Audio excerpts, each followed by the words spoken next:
Là, donc, on va pouvoir démarrer. Hein. Donc, bonsoir à toutes et à tous.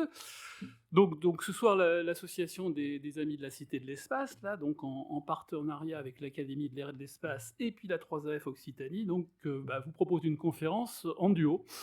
Donc, avec deux personnalités scientifiques éminentes là qui seront à mes côtés. Donc, une personnalité toulousaine, donc Naomi Murdoch, qui est directrice de recherche à l'ISAE Supaéro, donc juste à côté, donc physicienne, planétologue, donc qui a contribué à de nombreuses grandes missions là, d'exploration planétaire, hein, dont les missions martiennes de la NASA, là, donc InSight, le sismomètre là, qui a été posé sur le sol martien, Mars 2020 avec le rover Persévérance, et puis les missions de défense planétaire, là, DART et ERA, là, dont on va parler. Et la deuxième personnalité, là, c'est Patrick Michel, donc connu comme étant l'astrophysicien là, qui traque les astéroïdes. Donc Patrick est directeur de recherche au CNRS à l'Observatoire de la Côte d'Azur. Donc c'est le responsable scientifique là, des missions européennes donc de défense planétaire, hein, donc ERA, dont on va parler, qui a été lancée il y a un peu plus d'1 an, et puis Ramsès, donc autre mission dont l'approbation formelle là, est attendue au prochain conseil ministériel de l'ESA, là, qui est programmé en novembre de cette année, à Brême, je crois, en Allemagne. Donc Patrick et Naomi là, vont nous expliquer là, ce soir pourquoi les astéroïdes, là, qui sont des petits corps célestes là, et qui tournent autour du Soleil, sont si intéressants à étudier. Alors autant comme témoins un peu de la formation de notre système solaire, que comme potentielle menace de collision avec notre planète quand ils sont géocroiseurs. Donc ils vont nous dire comment les agences spatiales agissent pour éviter que le ciel nous tombe sur la tête, en quelque sorte, en évoquant les aventures que j'ai qualifiées d'armageddonnesques, hein, pour ceux qui ont vu le film. Voilà, donc des missions de défense planétaire là, qui sont en cours d'exploitation ou de développement. Donc il y a eu la mission américaine, la DART, qui a été donc la première tentative réussie en 2022 de déviation d'un astéroïde là, par un projectile artificiel, donc une sonde. Il y a la mission européenne ERA, donc, qui elle est partie il y a un petit peu plus d'1 an, là, c'était en octobre 2024, donc à la rencontre là, d'un couple d'astéroïdes, là, donc Didymos-Dimorphos, hein, qui est résultat de la collision là, de la sonde DART. Donc de façon à évaluer l'efficacité de cet impact. Et puis la mission européenne Ramsès, là, qui est à venir, donc, dont le lancement est prévu là, au cours de l'année 2028, avec l'objectif de rendre visite à l'astéroïde Apophis lors de son passage à proximité de la Terre en 2029.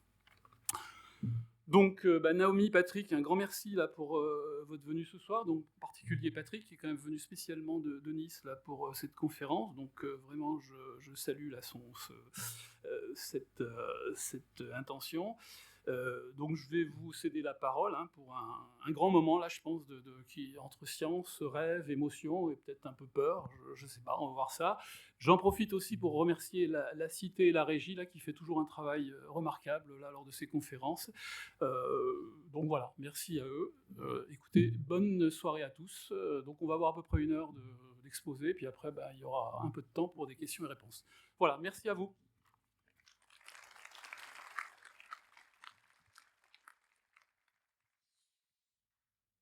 Merci, bonsoir à tous et à toutes. Merci à l'organisation de nous inviter. Merci à Naomi de faire ce duo avec moi. Alors effectivement, on va vous parler de défense planétaire et de 2 projets qui sont des projets européens avec une contribution internationale. Vous verrez que la coopération internationale est très importante dans nos domaines. J'insiste sur le fait que c'est des missions européennes. Hein. L'Europe fait quand même des belles choses, comme vous allez le voir. Et ce sont des projets qui mettent en jeu de nombreuses personnes. Donc en fait, ce dont on va vous parler, même si on en parle en notre nom, en fait derrière, il y a énormément de gens qui travaillent sur ces projets-là. Et moi, j'aime toujours reconnaître les efforts de plein de gens qui restent dans l'ombre parce qu'ils travaillent beaucoup. Et puis, il y a quelques personnes qui sont leurs porte-parole et nous sommes 2 d'entre eux. Voilà. Alors, pour introduire ça, comme je vois qu'il y a plusieurs générations dans la salle, il y en a au moins une qui a peut-être entendu parler de ce film qui s'appelait Météore. C'est un film de science-fiction avec Sean Connery qui jouait James Bond et Natalie Wood, pour ceux qui connaissent. Alors c'est pendant la guerre froide, les Russes et les Américains sont confrontés à l'arrivée d'un astéroïde et ils doivent le dévier et ils calculent que seule l'énergie nucléaire peut les sauver. Et en fait, les Américains ont des fusées pointées sur la Russie, mais la Russie ne le sait pas. Et les Russes ont des fusées pointées sur les États-Unis ne savent pas. Et en fait, il y en a un qui calcule que le seul moyen de le dévier, c'est que les deux admettent qu'ils ont des fusées pour qu'ils les orientent vers l'astéroïde et les sauver. Et c'est ce qui se produit. C'était la guerre froide. Et puis, quand on voit le contexte actuel, on se dit qu'on n'en est pas très loin. Ça, c'est le deuxième film pour ceux plus récents. C'est Armageddon. Et en fait, pour tout vous dire, on fait tout ça pour sauver Bruce Willis, hein, parce que le pauvre s'est sacrifié pour nous dans ce film. Et puis Don't Look Up récemment. Et ça, c'est très intéressant parce que dans Don't Look Up, on voit la difficulté qu'ont les scientifiques à pouvoir exprimer un problème. Dans le film, Leonardo DiCaprio va à la télé, et ça nous arrive aussi, où on nous donne 2 minutes pour expliquer qu'un astéroïde arrive dessus, mais qu'il n'y a pas de danger entre une influenceuse qui vend ses slips et puis une autre catastrophe. Donc c'est très très bien montré là-dedans, et c'est très difficile. Voilà. En fait, on a fait mieux que tout ça. La réalité a dépassé la fiction, puisqu'on a fait le premier test de déviation d'astéroïdes avec la mission DART, qui est suivie par la mission HERA, qui est le détective qui va nous dire ce qui s'est passé. Tout ça dans la joie et la bonne humeur, comme vous le voyez, et avec une rockstar, Brian May, le guitariste de Queen, qui nous soutient dans ses efforts. Et c'est ce dont on va vous parler. Alors, on va essayer de tenir en 1 heure, une demi-heure moi, une demi-heure Naomi. Mais vous savez que le temps n'est pas absolu, donc on verra comment on tient. On va essayer. Avant ça, comme on parle de temps, pourquoi on étudie les astéroïdes? Alors en fait, il y a plein de raisons pour les étudier. Et c'est ce que je vais vous montrer. On va remonter il y a 4,567 milliards d'années. Donc 4, 5, 6, 7, c'est facile, hein, c'était le début du système solaire. Et notre Soleil, jeune Soleil, était entouré d'un disque de gaz et de poussière que vous voyez là. Et ces poussières commençaient à se rentrer dedans à faible vitesse et à faire croître des corps de plus en plus gros. Certains d'entre eux ont fini en planète, et puis d'autres se sont arrêtés au stade de quelques centaines de kilomètres au plus, parce qu'il n'y avait plus de matière autour d'eux. Et ce sont ce qu'on appelle les astéroïdes. Ce sont les restes des briques qui ont formé les planètes et qu'on retrouve maintenant dans la ceinture des astéroïdes pour la plupart, qui est représentée ici entre Mars et Jupiter. Alors pourquoi ils sont intéressants scientifiquement? C'est parce que faut vous dire qu'une planète, c'est un peu comme un gâteau. Quand vous mettez des ingrédients dans un bol, vous mettez dans un four, vous chauffez, vous avez votre gâteau. Une fois que vous avez votre gâteau, si vous ne savez pas quels ingrédients vous avez mis, vous avez perdu la mémoire de la composition de ces ingrédients parce que tout a chauffé. C'est pour ça qu'on n'a pas la recette des bons gâteaux. Les chefs étoilés en sont bien contents. Eh bien, les planètes, c'est pareil. C'est du matériau qui s'est chauffé, qui s'est transformé chimiquement. Et donc, les roches les plus anciennes terrestres n'ont pas l'âge du système solaire. C'est 4,3 milliards d'années pour les zircons en Australie, alors que le système solaire a 4,567 milliards d'années d'âge. Les astéroïdes, comme ce sont les restes des briques qui ont formé les planètes et qui sont restés suffisamment petits, ils n'ont pas subi ces processus d'échauffement, et donc en les étudiant, on a la mémoire de la composition initiale du système solaire. Ils ont gardé cette mémoire, ce sont les ingrédients qui sont, on les appelle primitifs, c'est-à-dire qu'ils n'ont très peu évolué chimiquement. Donc en les étudiant, on remonte le temps. Par ailleurs, certains contiennent de la matière organique et de l'eau. Et d'ailleurs, dans cette ceinture qui est pourtant très étroite entre Mars et Jupiter, on a une incroyable diversité de compositions. On a du métal, de la roche, mais aussi du carbone, de la glace. Et tout ça, d'ailleurs, nous dit que notre système solaire, il n'a peut-être pas été très stable pendant un certain moment pour pouvoir mélanger du matériau formé près du Soleil, riche en roche, en métal, avec du matériau formé loin du Soleil, riche en glace et en éléments volatiles. Et c'est à partir de là que des scénarios qui montrent que les planètes ont dansé pendant un certain temps sont apparus. Et donc, en fait, ce matériau organique et cette eau, elle a peut-être contribué à l'émergence de la vie sur Terre, parce qu'à la fin de la formation de la Terre, il y a eu beaucoup d'impacts, et il se pourrait que ces impacts aient apporté tous les éléments permettant de faire émerger la vie sur Terre. De plus, ce qui est intéressant, c'est que quand on dit métal, etc., eau, on peut aussi se dire que c'est peut-être des bonnes ressources spatiales. Si on veut, par exemple, explorer plus loin dans le système solaire, on pourrait peut-être les utiliser comme station-service. Donc on voit qu'ils ont un intérêt scientifique, un intérêt plus économique en termes de ressources, même si c'est très prospectif, mais des États et des industries s'y intéressent beaucoup. Et enfin, Quand on regarde maintenant en vue de dessus ce système solaire, on voit Mars et Jupiter représentés par les cercles qui sont là. Mais en fait, vous voyez qu'il y a certaines trajectoires qui croisent les trajectoires des planètes. Et ça, ce sont les géocroiseurs. Donc, troisième intérêt, c'est de les étudier pour éviter qu'ils nous tombent dessus. Et en fait, la plupart de ces géocroiseurs viennent de la ceinture des astéroïdes. Dans cette ceinture, des collisions se produisent, des fragments sont générés, puis certains sont mis sur des zones instables qui les font passer d'une trajectoire circulaire autour du Soleil à une trajectoire qui s'allonge petit à petit pour croiser la Terre. Et on a par exemple, pour le dire simplement, un endroit à 2,5 fois la distance de la Terre au Soleil. Si je mets un astéroïde là, il fait exactement 3 tours autour du Soleil en même temps que Jupiter fait un tour. On appelle ça une résonance 3 sur 1. 3 tours, 1 tour. Et cette géométrie répétée augmente l'allongement de la trajectoire, on appelle ça l'excentricité, de l'orbite de l'astéroïde, et ça le fait croiser la Terre. Ces objets, une fois qu'ils croisent la Terre, parfois ils nous tombent dessus, donc c'est l'intérêt de les étudier. La plupart tombent dans le Soleil en à peine quelques millions d'années. Mais entre-temps, d'autres collisions se produisent qui injectent de nouveaux fragments dans ces résonances qui les envoient vers la Terre, de telle sorte qu'on a un taux de mortalité d'astéroïdes compensé par un taux de natalité dans la ceinture, ce qui maintient la population en nombre constant, et donc les fréquences d'impact aussi moyennes en nombre constant. Voilà, donc vous voyez qu'on a 3 bonnes raisons de les étudier: défense planétaire, science, ressources, et les 3 raisons ont besoin finalement des mêmes connaissances, à savoir de quoi ils sont faits, en termes de composition, en termes de structure, et vous allez voir comment ils répondent à une action externe, parce que si on veut récolter un échantillon, par exemple, il faut savoir si j'ai affaire à de la surface qui est molle, dure, du gravier, de la roche dure. Voilà. Et c'est pourquoi on a vu l'âge d'or de l'exploration des astéroïdes. Alors, je ne vous lis pas le lire ça, mais ça vous montre toutes les missions qu'il y a. J'en ai compté 10 missions vers des petits corps actuellement, soit en développement, soit en vol. Donc, on a de quoi être super content, et on l'est d'ailleurs, super occupé aussi, et on l'est aussi.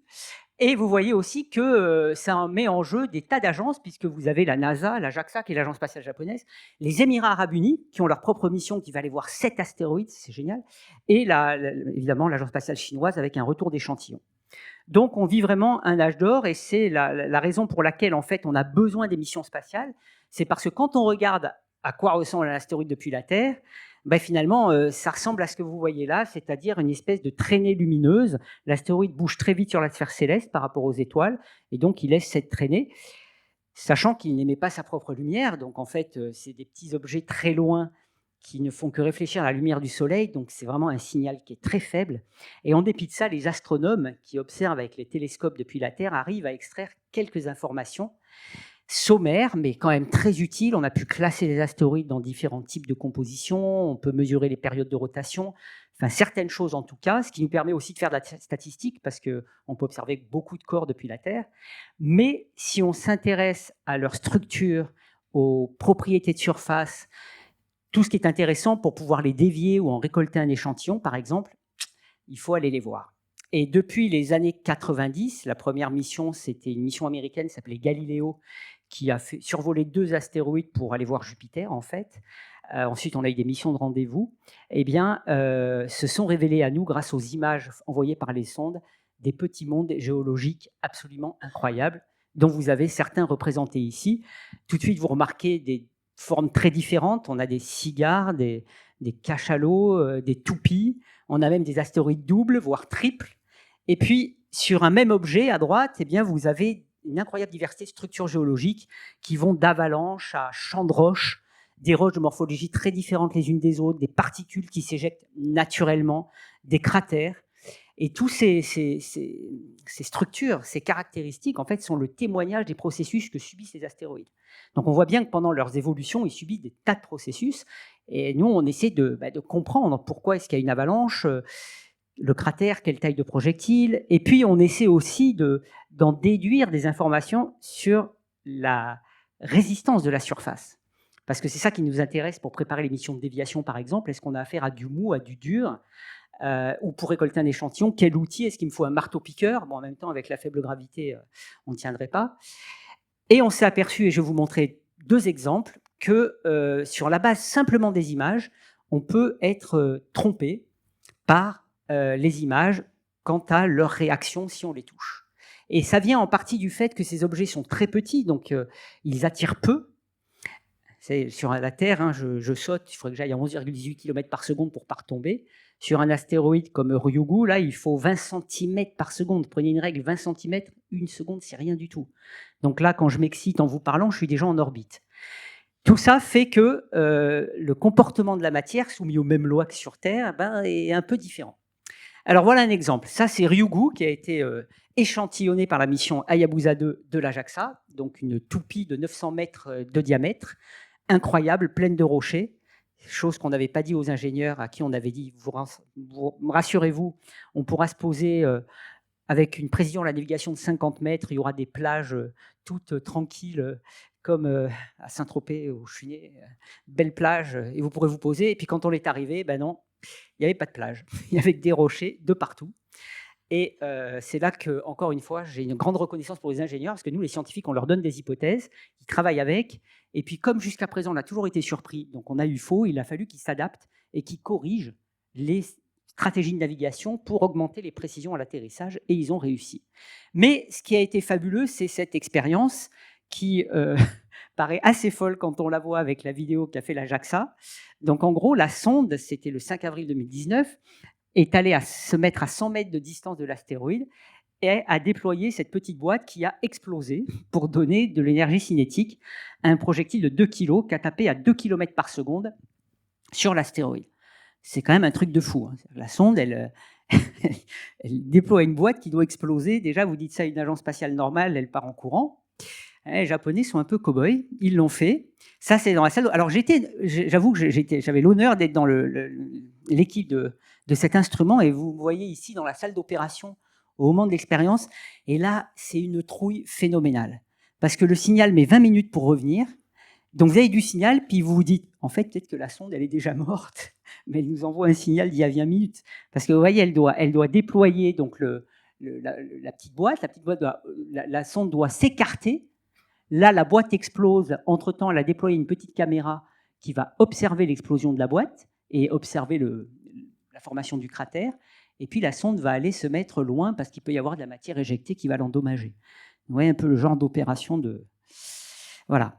Et bien voilà, ça c'est le film qui a été fait par la petite caméra qui vous montre, on est à 300 millions de kilomètres de la Terre, 1000 fois la distance de la Terre à la Lune, et vous avez une véritable expérience d'impact d'un petit projectile. Et on voit d'ailleurs beaucoup de matière retomber, ce qui n'était pas prévu parce qu'en absence en microgravité, quand vous tapez à 2 km par seconde, vous pensez que la matière va être éjectée à des vitesses bien au-delà de 20 cm par seconde. Et ben non.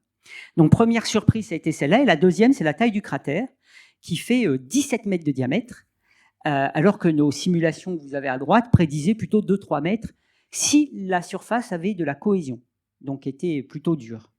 Et en réalité, la seule façon d'expliquer cette taille de cratère, c'est si vous éliminez la cohésion de la surface, ce qui est contre-intuitif, parce que l'image de gauche vous montre avant l'impact, il y a plein de roches. Pour moi, quand vous me balancez un caillou sur la tête, ça va me faire mal, donc ça doit être dur. Et quand vous tapez, globalement, il n'y a pas de cohésion. Et c'est même plus compliqué que ça, parce que certaines roches n'ont pas été cassées, elles ont été déplacées. Donc vous avez un comportement global qui semble dire il n'y a pas de cohésion, comme un fluide, on va dire, ou un sable qui s'écoulerait dans votre main grain par grain. C'est plus correct. Mais localement, vous avez quelques parties solides. Donc vous voyez la complexité à laquelle on a affaire pour concevoir les bons outils ou les bons moyens pour interagir avec eux. Deuxième exemple, Bennu, cette fois-ci échantillonné par la mission OSIRIS-REx de la NASA. Alors c'est, on dirait Ryugu, même forme, mais en plus petit, moitié, 500 mètres de diamètre. Pareil, plein de rochers. Regardez ces images extraordinaires, parce qu'en fait, la sonde, contrairement à Hayabusa 2, qui ne s'est pas mise en orbite autour de Ryugu, elle l'a suivi. Elle s'est mise en orbite. On a fait des survols à basse altitude pour choisir le site de récolte, évidemment qu'on trouvait difficilement. Et voilà le site de récolte qui a été choisi. Donc là, on va descendre de façon autonome dans un truc qui fait à peine 10 mètres. Heureusement, on a trouvé quelques cratères qui dégagent un peu les rochers et pour récolter un échantillon. Et là, la technique, très différente de celle d'Hayabusa 2 dont je n'ai pas parlé, mais parlons d'OSIRIS-REx, eh bien, c'est d'employer un espèce de bras de 3 mètres qu'on va déployer, au bout duquel il y a un cylindre. On va descendre lentement, il n'y a pas de gravité, ça prend 4 heures, et on arrive au sol, et quand le cylindre touche le sol, il dégage de l'azote. Ça fait un vent artificiel qui va entraîner la poussière dans les chambres de récolte. Vous allez avoir une expérience en vol parabolique, là, où on voit là, il va activer, hop, ça crée l'azote, et on va entraîner les poussières, et on espérait avoir au moins 60 grammes, c'est ce qui avait été dit à la NASA. Le but, c'est de prendre 60 grammes pour pouvoir le récolter, le ramener sur Terre. Et la vraie récolte, la voici, on a 300 millions de kilomètres le 20 octobre 2020. Vous avez le bras avec le cylindre en bas, et quand il va toucher, il va sentir aucune résistance. Il va même s'enfoncer à 50 cm avant que les propulseurs se réactivent pour que la sonde reparte, peut-être qu'on traversait tout l'astéroïde. Et vous voyez la quantité phénoménale de poussière qui ont été prises. Et en réalité, 120 grammes ont été ramenés sur Terre. Donc là encore, alors maintenant on a compris, d'ailleurs Naomi travaille là-dessus avec son étudiante à l'époque, Cécilie Sunday, ils ont compris ce qui se passe en microgravité, mais c'est grâce aussi à ces missions qui nous révèlent le caractère contre-intuitif, qui nous fait nous poser des questions, et petit à petit on avance dans notre compréhension et dans le lien entre les images et le comportement mécanique qui, jusqu'à ces missions, était pas tout à fait attendu.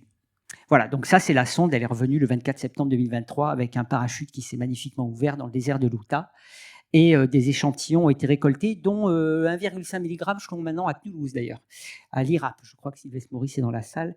Et effectivement, voilà, vous avez des petits morceaux ramenés de 300 millions. Pour l'anecdote, on en a eu à Nice aussi, 100 mg, on était dans l'équipe préliminaire, et ils sont arrivés, une mission de 1 milliard de dollars, qui ramène des échantillons après 7 ans de voyage, par FedEx, dans une enveloppe avec un numéro de suivi. Voilà. Pour faire le lien avec sans transition, en fait, Bennu, mauvaise nouvelle, il a une petite probabilité d'impact avec la Terre. La bonne nouvelle, c'est 2182. Je crois que d'ici là, si encore l'espèce humaine vivante, on aura de la chance. Et avec une probabilité d'impact en plus qui est d'à peine 0,037%. Donc, il ne s'agit surtout pas de faire peur. Et d'ailleurs, il n'y a aucune raison d'avoir peur. Je vous donne les probabilités d'impact d'astéroïdes. Et je vais vous expliquer pourquoi, en dépit du fait que je suis tranquille tous les jours sur les astéroïdes, c'est pertinent de s'en occuper. Donc vous voyez que les fréquences d'impact, évidemment, diminuent avec l'augmentation de la taille de l'objet, parce qu'on a moins de gros objets que de petits, donc évidemment, ils tombent moins souvent. Donc un objet de 10 km de diamètre tombe en moyenne sur Terre tous les 100 millions d'années. C'est la taille estimée de celui qui a éteint les dinosaures, dont le cratère est dans le golfe du Mexique. Pas le golfe d'Amérique. Et effectivement, 180 km enfouis, daté à cette époque-là. Un objet de 1 km de diamètre, c'est le seuil de catastrophe global, c'est-à-dire que peu importe où il tombe sur Terre, ça a des effets globaux. C'est en moyenne tous les 500 000 ans, on les connaît quasiment tous, et on est tranquille sur le prochain siècle au moins, parce que les prédictions sont sur un siècle, mais vu les fréquences, et puis on les suit, on les voit. Et là, on s'intéresse à ceux plus grands que 140 mètres, qui est le seuil de catastrophe à l'échelle d'une région. Et là, on n'en connaît que 40%, donc on aimerait bien voir les 60% restants. Mais les fréquences d'impact, c'est aussi tous les quelques milliers d'années, dizaines de milliers d'années. Bon, après, c'est des fréquences moyennes. Hein. Donc, ça serait bien de pouvoir les découvrir tous pour être tranquillisés. Et ça va être fait. La NASA va lancer une mission Helio Surveyor en 2028 qui, en 10 ans, va faire l'inventaire de tous ces objets et va nous permettre de les suivre. Donc, ce que je veux dire par là, c'est que le risque d'impact d'astéroïdes, c'est un des risques naturels les moins probables par rapport à tous ceux auxquels on a affaire. Hein. Moi, je vais souvent au Japon, les tremblements de terre, il y en a. Mais on sait qu'il se concrétisera sur, on espère, le plus long terme possible. Et à la différence des autres, on a les moyens de le prédire et le prévenir avec des actions qui sont réalisables, qui sont budgétairement raisonnables, qui ne nécessitent pas de lever des verrous technologiques énormes, et il suffit de les mettre en œuvre. Et les mettre en œuvre ne veut pas dire que c'est simple, ça prend du temps. Donc en fait, l'état d'esprit, c'est le suivant. A priori, pour l'instant, aucun objet identifié nous menace. On sait qu'on peut s'en protéger, mais qu'il faut du temps et qu'il vaut mieux être préparé avant d'en avoir besoin. Parce que le jour où un objet nous arrive dessus, vu toutes les étapes à mener pour s'assurer qu'on est prêt, il vaut mieux déjà avoir le plan préparé. Et donc l'objectif que l'on a dans notre communauté, c'est justement de travailler sur les différents aspects qui nous permettront d'offrir aux futures générations un plan robuste pour tous les scénarios possibles, et il y en a beaucoup. Autrement dit, il y a plein de problèmes qu'on ne peut pas gérer. Ceux qu'on peut gérer, autant le faire, surtout qu'il y en a qui auraient bien voulu ça, c'est les dinosaures. Et donc, vous voyez par exemple, heureusement on n'en voit pas beaucoup, mais vous voyez un petit peu les toutes les explosions qu'il y a dans l'atmosphère. En moyenne, il y a une bombe d'Hiroshima en termes d'énergie qui explose par an dans l'atmosphère. Parfois, c'est un peu plus gros, comme le météore de Tcheliabinsk, je regarde, ouais. Le météore de Tcheliabinsk qui a explosé le 15 février 2013 au-dessus de la ville de Tcheliabinsk. Et vous avez ici les images des caméras sur les voitures russes qui ont pris des tas d'images de ce bolide de quinzaine de mètres de diamètre qui a explosé à 27 km, dégageant donc 35 bombes d'Hiroshima. Donc en fait, le problème, c'est que ça a créé une grande luminosité. Les gens, en voyant ça, sont allés à leurs fenêtres et quand ça a explosé, ils se sont pris les bris de verre et donc ça a créé 1000 blessés. D'ailleurs, il faut choisir le temps où on prend sa pause café parce que vous avez cette dame qui croit être tranquille et puis elle va se prendre ses collègues dessus. Aïe! Voilà, ça arrive rarement, ça. Et puis là, l'instinct de survie fait que quand on ne comprend pas ce qui se passe, eh ben, on s'en va. Voilà. Et surtout, faites attention, restez pas trop longtemps derrière une porte parce que quand ça arrive, ça fait un peu mal. Ouais. Donc, en fait, défense planétaire, comment on fait pour se préparer au risque? Prédiction, faire l'inventaire des objets, anticiper, savoir calculer les probabilités, prévention, mieux connaître son ennemi, en fait, c'est plutôt des amis, les caractériser et tester des méthodes de déviation, et organisation mondiale, parce que c'est bien beau tout ça, mais en théorie, un objet nous arrive dessus, on va me dire, bah oui, en théorie, c'est facile, il suffit d'aller le dévier. Ok, ben en pratique, et on l'a déjà eu ce cas-là, en pratique, ah oui, mais qui je préviens, moi? Je préviens Macron, et Macron, on va dévier, non. Après, une fois qu'on a décidé quel pays, quelle industrie, quelle technique, pas évident. Pas évident. D'où le fait, on s'exerce, on fait des exercices virtuels, on se met en situation pour voir justement quelles sont les choses à faire, quels sont les décideurs à contacter, légalement qu'est-ce qui est possible, tout ça en amont pour qu'à un moment donné, le jour où ça arrivera, et probablement on ne sera plus là, eh bien les gens puissent se dire, ah ben voilà, pour tel scénario, voilà comment on fait. C'est ça l'idée. Et pour ça, on a mis en place des bureaux de défense planétaire. Donc, vous avez la NASA qui a commencé en 2016, suivi par l'ESA à droite, et la JAXA, l'Agence spatiale japonaise, qui a mis en place un groupe de défense planétaire en 2024. Et à l'ONU, on a 2 groupes de travail qui travaillent ensemble pour organiser une réponse à l'échelle coordonnée. Et c'est en train petit à petit d'évoluer. Alors ça va très lentement, parce que l'ONU, c'est encore une institution où dès que vous changez la virgule d'un texte, il faut retraduire en 180 langues, donc les textes évoluent très lentement. Mais on a bien progressé depuis la formation de ces groupes en 2013, avec un cas dont je n'ai pas le temps de parler, donc je vais le passer, qui est 2024 YR4. Si vous avez des questions, on aura les réponses. Donc je le passe.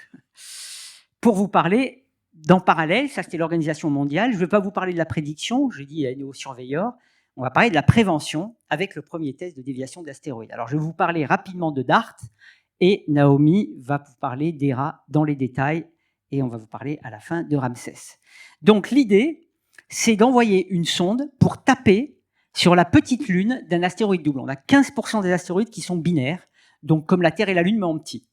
Alors, l'équivalent de notre Terre s'appelle Didymos, fait 800 mètres de diamètre et tourne autour de Didymos, Dimorphos, 150 mètres de diamètre. Et l'idée, c'est d'envoyer une sonde à haute vitesse, 24 000 km/h, 6 km par seconde, pour taper dans la petite lune et la dévier de sa trajectoire autour de son corps principal. Pour un test, peu importe autour de quoi on dévie, ça vaut pour le test. Et on ne voulait pas dévier un corps autour du Soleil, parce que comme on ne sait pas trop ce qu'on fait la première fois, on ne veut pas provoquer le risque qu'on cherche à éviter, ça serait un peu ballot. Donc du coup, on s'est dit, on va plutôt taper sur une petite lune. Ce qui lui arrive, ce n'est pas très grave, ça ne va pas changer globalement la trajectoire du système autour du Soleil parce que quasiment toute la masse est dans le gros. Et donc, on peut s'amuser comme ça. Et on envoie une sonde, ERA, qui va nous donner le résultat de cet impact parce qu'évidemment, la sonde DART explosant dans l'astéroïde, on n'a pas le résultat final. Je dois quand même dire que 2 semaines avant l'impact est déployé un petit CubeSat qui s'appelle l'ISHA-Cube. C'est un CubeSat italien qui va nous donner quelques images des quelques minutes après l'impact. Vous allez voir tout ça. Voilà les échelles. Didymos, c'est 800 mètres comparé à la Burj Khalifa. Dimorphos, c'est pas 163 mètres, c'est 150 mètres en réalité comparé à la Tour Eiffel, c'est à peu près la moitié.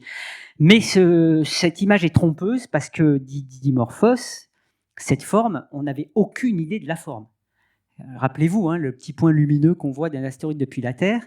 Donc l'enjeu, c'était qu'on soit capable d'envoyer une sonde à très haute vitesse qui va découvrir les images de l'astéroïde 1 heure avant l'impact et qui doit de façon autonome faire son modèle de forme et arriver à se guider pour taper dedans. C'était ça le projet de DART. C'est en gros ça, une sorte de machine à laver un peu grosse, 580 kg, avec ses panneaux solaires et tout, et qui, avec sa caméra, Ce guide est un logiciel de navigation intelligente pour taper dans un astéroïde. Et l'idée, c'est donc, Dimorphos tourne en 11h55 autour de Didymos. En tapant dans la direction opposée au mouvement de Dimorphos, on va réduire la période orbitale, ce qu'on appelle la période orbitale, le temps que met la petite Lune pour faire un tour autour, d'un facteur qu'on ne sait pas. C'est ça l'idée, de mesurer de combien. Ça peut être de quelques minutes, ça peut être de quelques dizaines de minutes, selon l'efficacité. Et c'est ça qu'on cherche. Et si on fait ça suffisamment près de la Terre, donc la Terre est là, eh bien avec les télescopes terrestres, on peut faire la mesure. Parce que quand une petite Lune passe devant son corps principal, ça crée une ombre. Une ombre, une deuxième ombre, ça veut dire qu'elle a fait un tour. Le temps entre les deux vous dit de combien de temps elle a mis pour tourner. Vous faites ça avant et après, et vous avez la différence de période. Pour pouvoir faire ça près de la Terre, il fallait trouver un objet qui passe suffisamment près de la Terre au moment où on fait le coup. Alors, il y a toute une histoire derrière, mais pour les jeunes qui sont là et qui n'ont peut-être pas encore, s'ils sont là, déjà, c'est qu'ils savent que les maths, ça sert à quelque chose. Mais bon, au cas où, sachez que ça vous permet de lancer exactement quand il faut une sonde pour taper 10 mois plus tard sur un astéroïde. Parce que voilà quand est-ce qu'elle a été lancée, la sonde. C'était le 24 novembre 2021. Et depuis la station Vandenberg aux États-Unis, Santa Barbara, une Falcon 9. La sonde part, vous avez Didymos que vous voyez à gauche, et vous allez voir que la sonde va taper dans Didymos au point le plus près de la Terre. Et 2 heures après le lancement, à la seconde près, on savait quand ça allait arriver, 10 mois plus tard. C'est quand même sympa.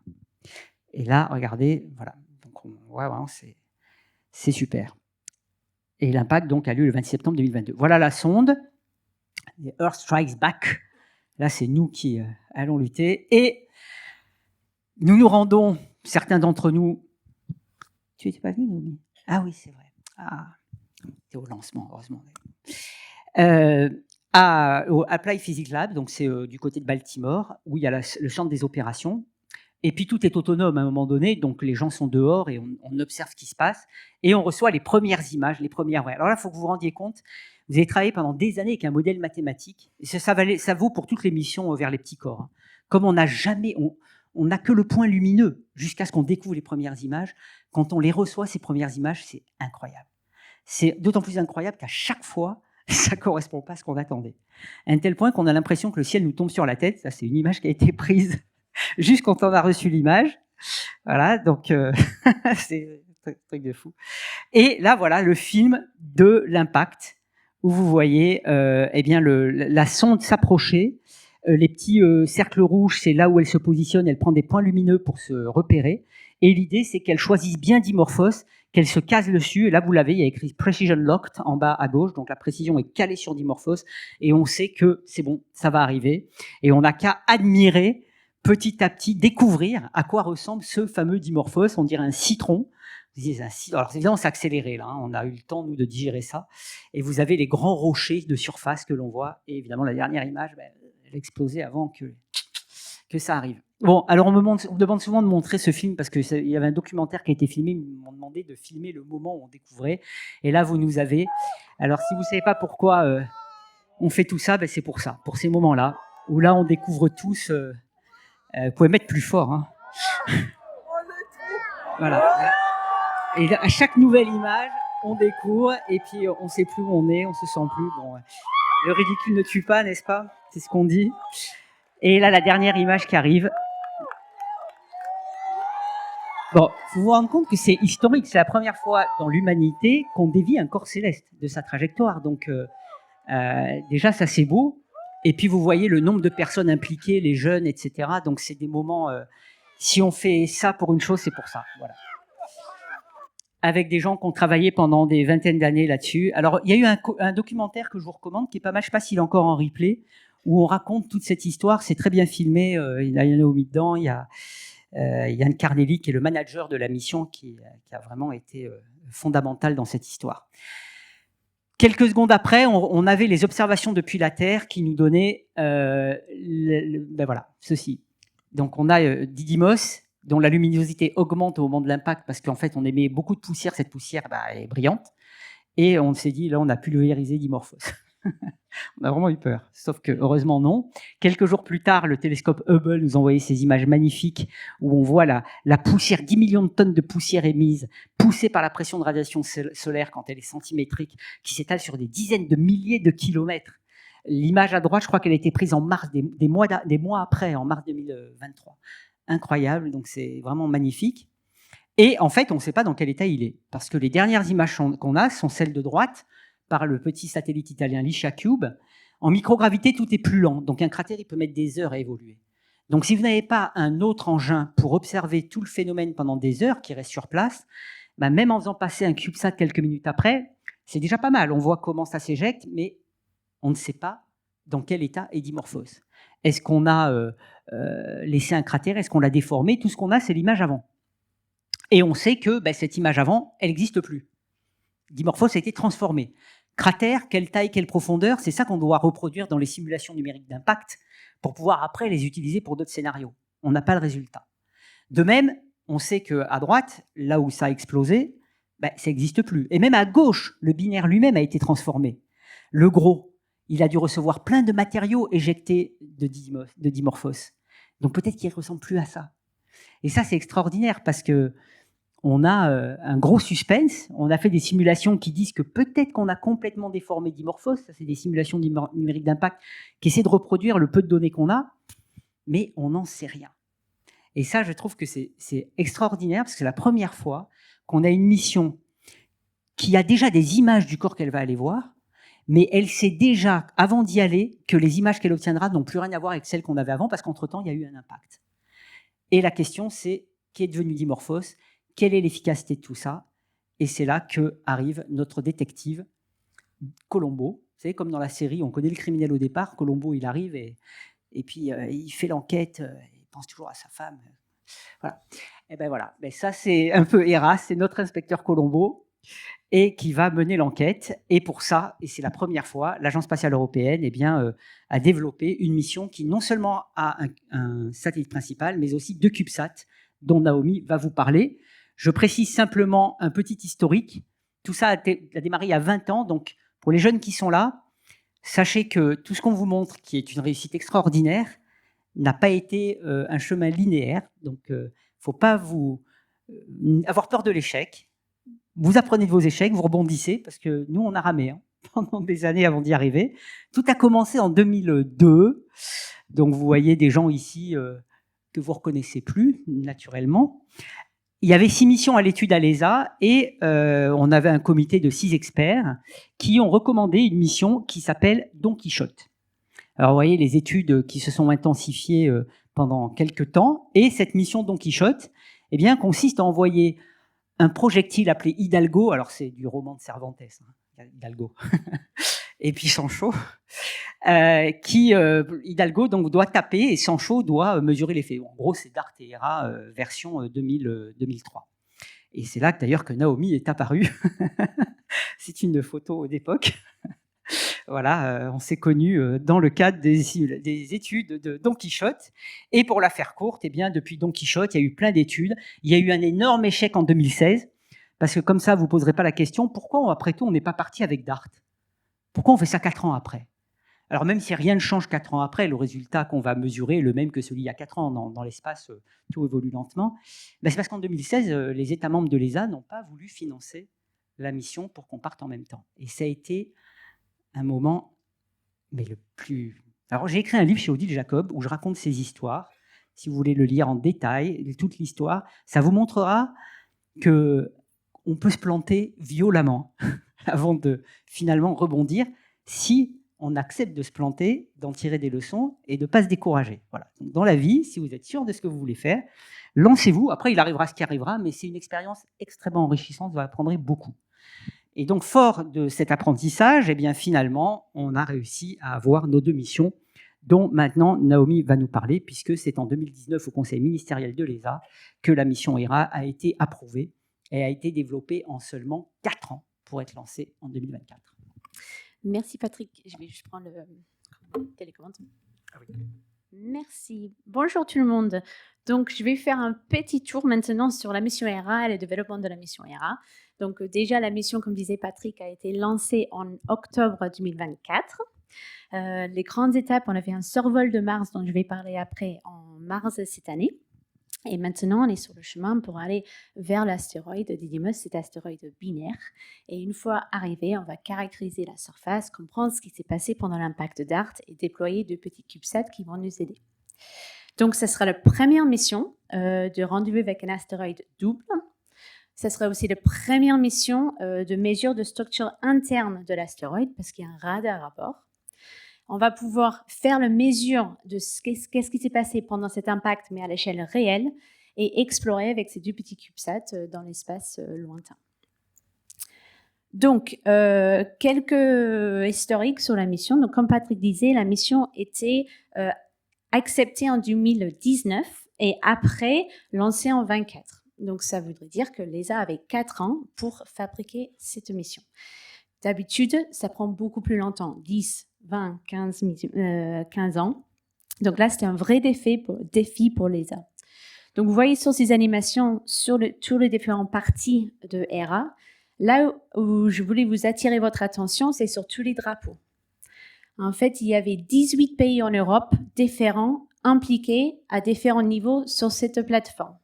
Donc, dans tous les instruments, dans tous les sous-systèmes, 18 pays. Donc, c'était une grande implication de beaucoup de personnes.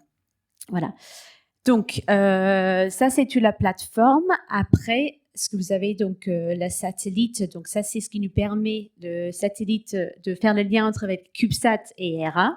Les panneaux solaires, bien sûr. Et là, vous avez les 2 CubeSats, Milani et Juventus, qui sont installés à l'intérieur de ERA et amenés avec ERA. 2 caméras visibles qui servent à la fois pour la navigation et pour la science. Une caméra infrarouge, une laser altimètre pour la distance, une caméra multispectrale et aussi une autre caméra pour regarder quand les CubeSats sont déployés. Et on fait aussi des expériences de radioscience en regardant le lien de communication avec les CubeSats pour déterminer le champ de gravité de ces corps. Donc, pour faire plus vite dans le développement, parce qu'on avait tellement de contraintes, l'ESA a choisi de fabriquer ERA dans 2 morceaux. De faire la partie propulsion en Italie et la partie, le corps de la satellite en Allemagne, OHP. Donc, voici quelques images de OHP, donc, où vous voyez les 2 parties de ERA pendant l'intégration. Donc, c'est dans la salle blanche, très important pour les missions spatiales. C'est pour éviter toutes les poussières, tous les contaminants, les cheveux, autres choses qui pourraient s'infiltrer dans les sondes et poser problème. Donc, c'est très important d'avoir cet environnement très propre. Il se trouve qu'une semaine avant la fin de l'intégration, ils ont trouvé un chauve-souris à l'intérieur de la salle d'intégration. Bon, passons. Donc, une fois ces 2 modules fabriqués, il fallait les intégrer ensemble. Donc, c'était un processus extrêmement délicat. Il fallait, du coup, descendre petit par petit, une module sur l'autre, petit par petit. Donc, c'était 3 mètres et ça a pris à peu près 3 heures pour les combiner ensemble, ces 2 morceaux. La précision qu'il fallait, c'était d'une dizaine de millimètres. Je pense que ça s'est très bien passé jusqu'à le tout dernier moment, quand il y avait quelques bruits inattendus. Ils ont dit, bon, on peut rien faire maintenant, on ferme et on y va. Voilà. Donc, voici ERA maintenant à ESTEC, qui est aux Pays-Bas. l'ESA aux Pays-Bas. Donc, vous voyez le satellite, vous voyez les sacs poubelles autour de la satellite. Enfin, ce n'est pas les sacs poubelles, c'est pour l'isolation thermique et pour protéger la sonde dans l'environnement spatial. Là, vous voyez les CubeSats, donc les modèles de vol en train de se faire intégrer dans la sonde ERA. Et ici, vous avez un exemple. Donc, il fallait tester les déploiements, il fallait vérifier que tous les panneaux solaires, tout se passait bien, mais ils ne peuvent pas se porter leur propre poids sur la gravité terrestre. Donc, il faut les suspendre pour les soutenir pendant tous les tests. Là, c'était le moment, je pense, le plus compliqué pour l'ESA, le plus stressant, disons, parce que, bien sûr, la sonde doit subir toutes les vibrations pendant le lancement. Donc, on doit faire des tests, des qualifications, d'acceptance pour vérifier que la sonde ne va pas se casser. Donc ici, c'est une vidéo, vous allez entendre le son. En fait, il commence à vibrer le satellite et on commence à vibrer avec des fréquences de plus en plus élevées et vous allez entendre le son. Je vais arrêter de parler.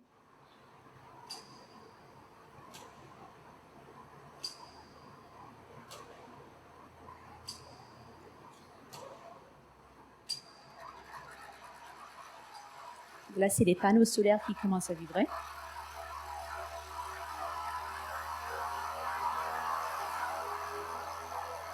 Et après, c'est tout ce qui est à l'intérieur de la sonde qui commence à vibrer par la suite.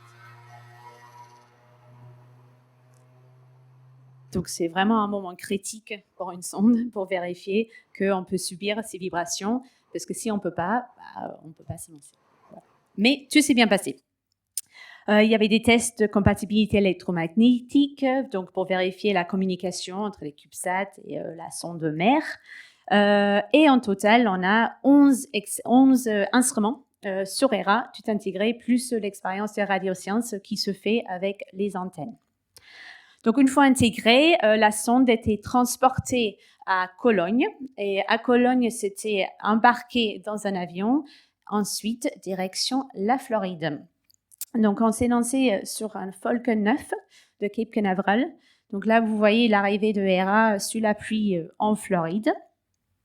Et ERA a été amené dans le Payload Processing Facility, donc juste à côté de Patir pour faire toutes les dernières intégrations et de l'intégrer dans la coiffe de la fusée.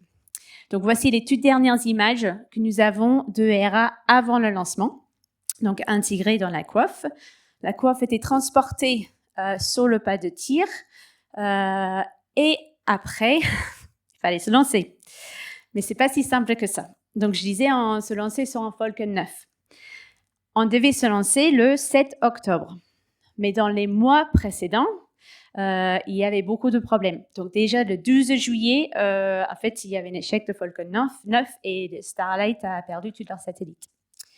Le 29 août, Falcon 9, le lancement a été arrêté parce qu'il y avait un problème lors de le réatterrissage de la fusée. Et du coup, finalement, le 5 septembre, l'ESA a travaillé très, très, très dur, mais ils ont eu l'accord de lancer. Mais ce n'était pas à la fin des problèmes parce que le 29, il y avait encore des problèmes avec un lancement de Falcon 9. Mais on a eu l'accord de lancer. La date de octobre 7 tenait, on avait la licence pour. Prochain problème, le météo. On arrive en Floride juste après l'ouragan Hélène qui avait provoqué énormément de dégâts en Floride une semaine avant notre arrivée. Et une fois arrivé sur place, c'était annoncé que l'ouragan Milton arrivait. Donc, le jour du lancement, c'était prédit que l'ouragan allait arriver, Milton allait arriver, carrément le 7 octobre, quand on devait se lancer. Et effectivement, le matin du 7 octobre, donc moi qui est partie en Floride avec mes enfants, mon mari, en leur promettant une super vacances, on arrive l'ouragan. Donc là, vous voyez le chemin de l'ouragan. Et Cape Canaveral, c'est juste avant le 1, donc c'est vraiment dans l'œil de l'ouragan, d'accord, là où ça devait passer. Donc, au réveil, je pense qu'on avait 20% de chance 20% de chance de pouvoir lancer. 20% de chance. Et petit par petit, au fur et à mesure de la journée, on recevait des updates. Maintenant, OK, on a 40% de chance de pouvoir lancer, 50%. Et finalement, un miracle, c'est dans les dizaines de minutes avant notre fenêtre de tir, la pluie s'est arrêtée, le vent s'est calmé et on a pu se lancer pile poil parfaitement au moment prévu. Voilà. Et l'ouragan est arrivé le lendemain, vraiment. Mais à ce moment-là, on avait énormément de chance. Donc ça, c'est ERA dans la coiffe. Et voici le lancement le 7 octobre. Engines full power and lift off. Go Hera, go Falcon, go SpaceX.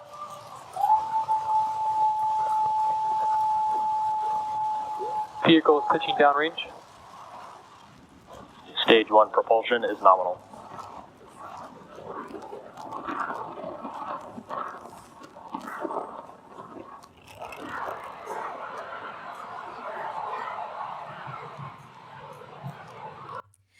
Et malheureusement, avec les nuages, on n'a pas pu le suivre beaucoup plus loin. Voilà.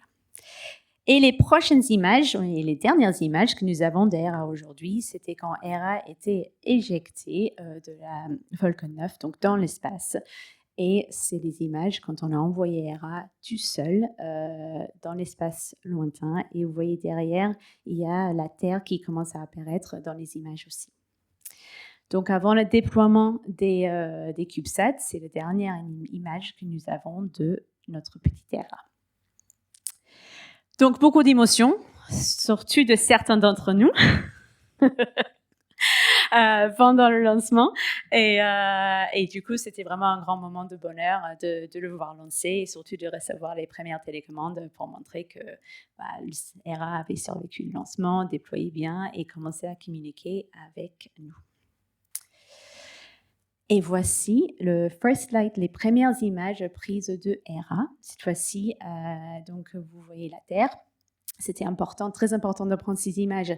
Et c'était un challenge pour l'équipe parce qu'il fallait les prendre très rapidement après le lancement, avant qu'on s'éloigne trop de la Terre. Donc, c'est important pour vérifier que tout fonctionne bien, mais aussi pour la calibration des instruments. Donc là, vous voyez la Terre et ici, vous avez des images de la système Terre-Lune pendant que Hera s'éloignait pour se diriger vers Mars. Voilà. Donc, ça, c'était les débuts. On a quitté la Terre, du coup, octobre 2024.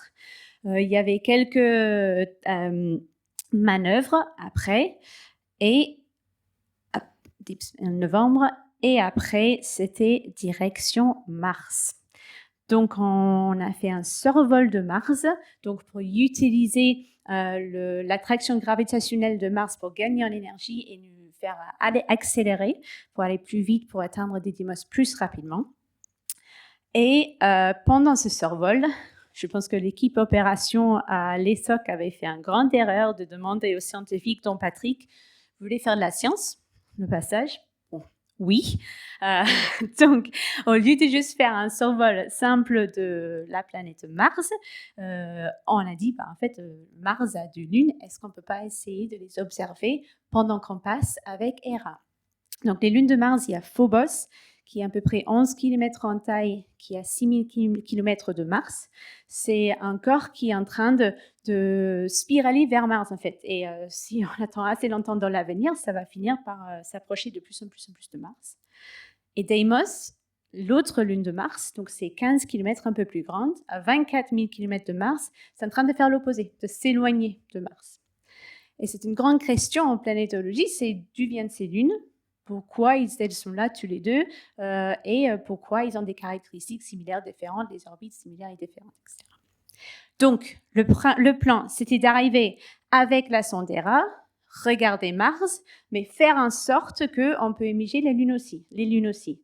Notamment, essayer de faire en sorte qu'on passe devant Mars pendant que Deimos passe entre nous et Mars pour pouvoir voir Deimos dans les champs de vue. Donc, voici les images de Hera. Donc, on s'approchait donc à 9 jours avant le survol de Mars. On commence à voir Mars qui s'approche. C'était un test très important parce qu'on peut aussi utiliser ça pour un test de navigation. Parce que vous allez voir, il y a des features qui arrivent à la surface de Mars. C'est parce que Hera, une fois arrivée à Didymos, va utiliser des boulders, des cratères, des features à la surface pour se naviguer. Et du coup, c'était un test pour vérifier que tous les algorithmes fonctionnaient bien. Donc, on a fait le suivi pour vérifier qu'on avait le bon comportement de Hera par rapport à la trajectoire. Et ici, vous voyez Mars. Hop. Et maintenant, des images de Deimos qui passent. Donc, voici Deimos qui s'approche.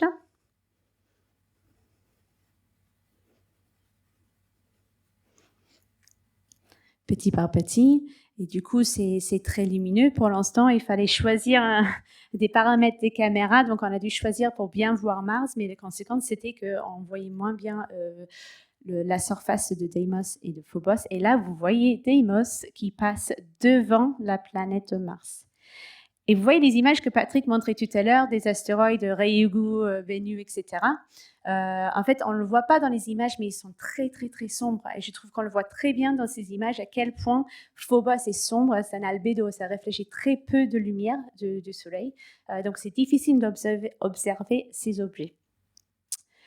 Donc ça, c'était en Cologne, quand ils ont reçu les premières images, donc quelques membres de l'équipe y étaient, dont Brian May, et voici des images des autres instruments. Donc ça, c'est l'imageur hyperspectral, et vous voyez Deimos qui passe devant Mars.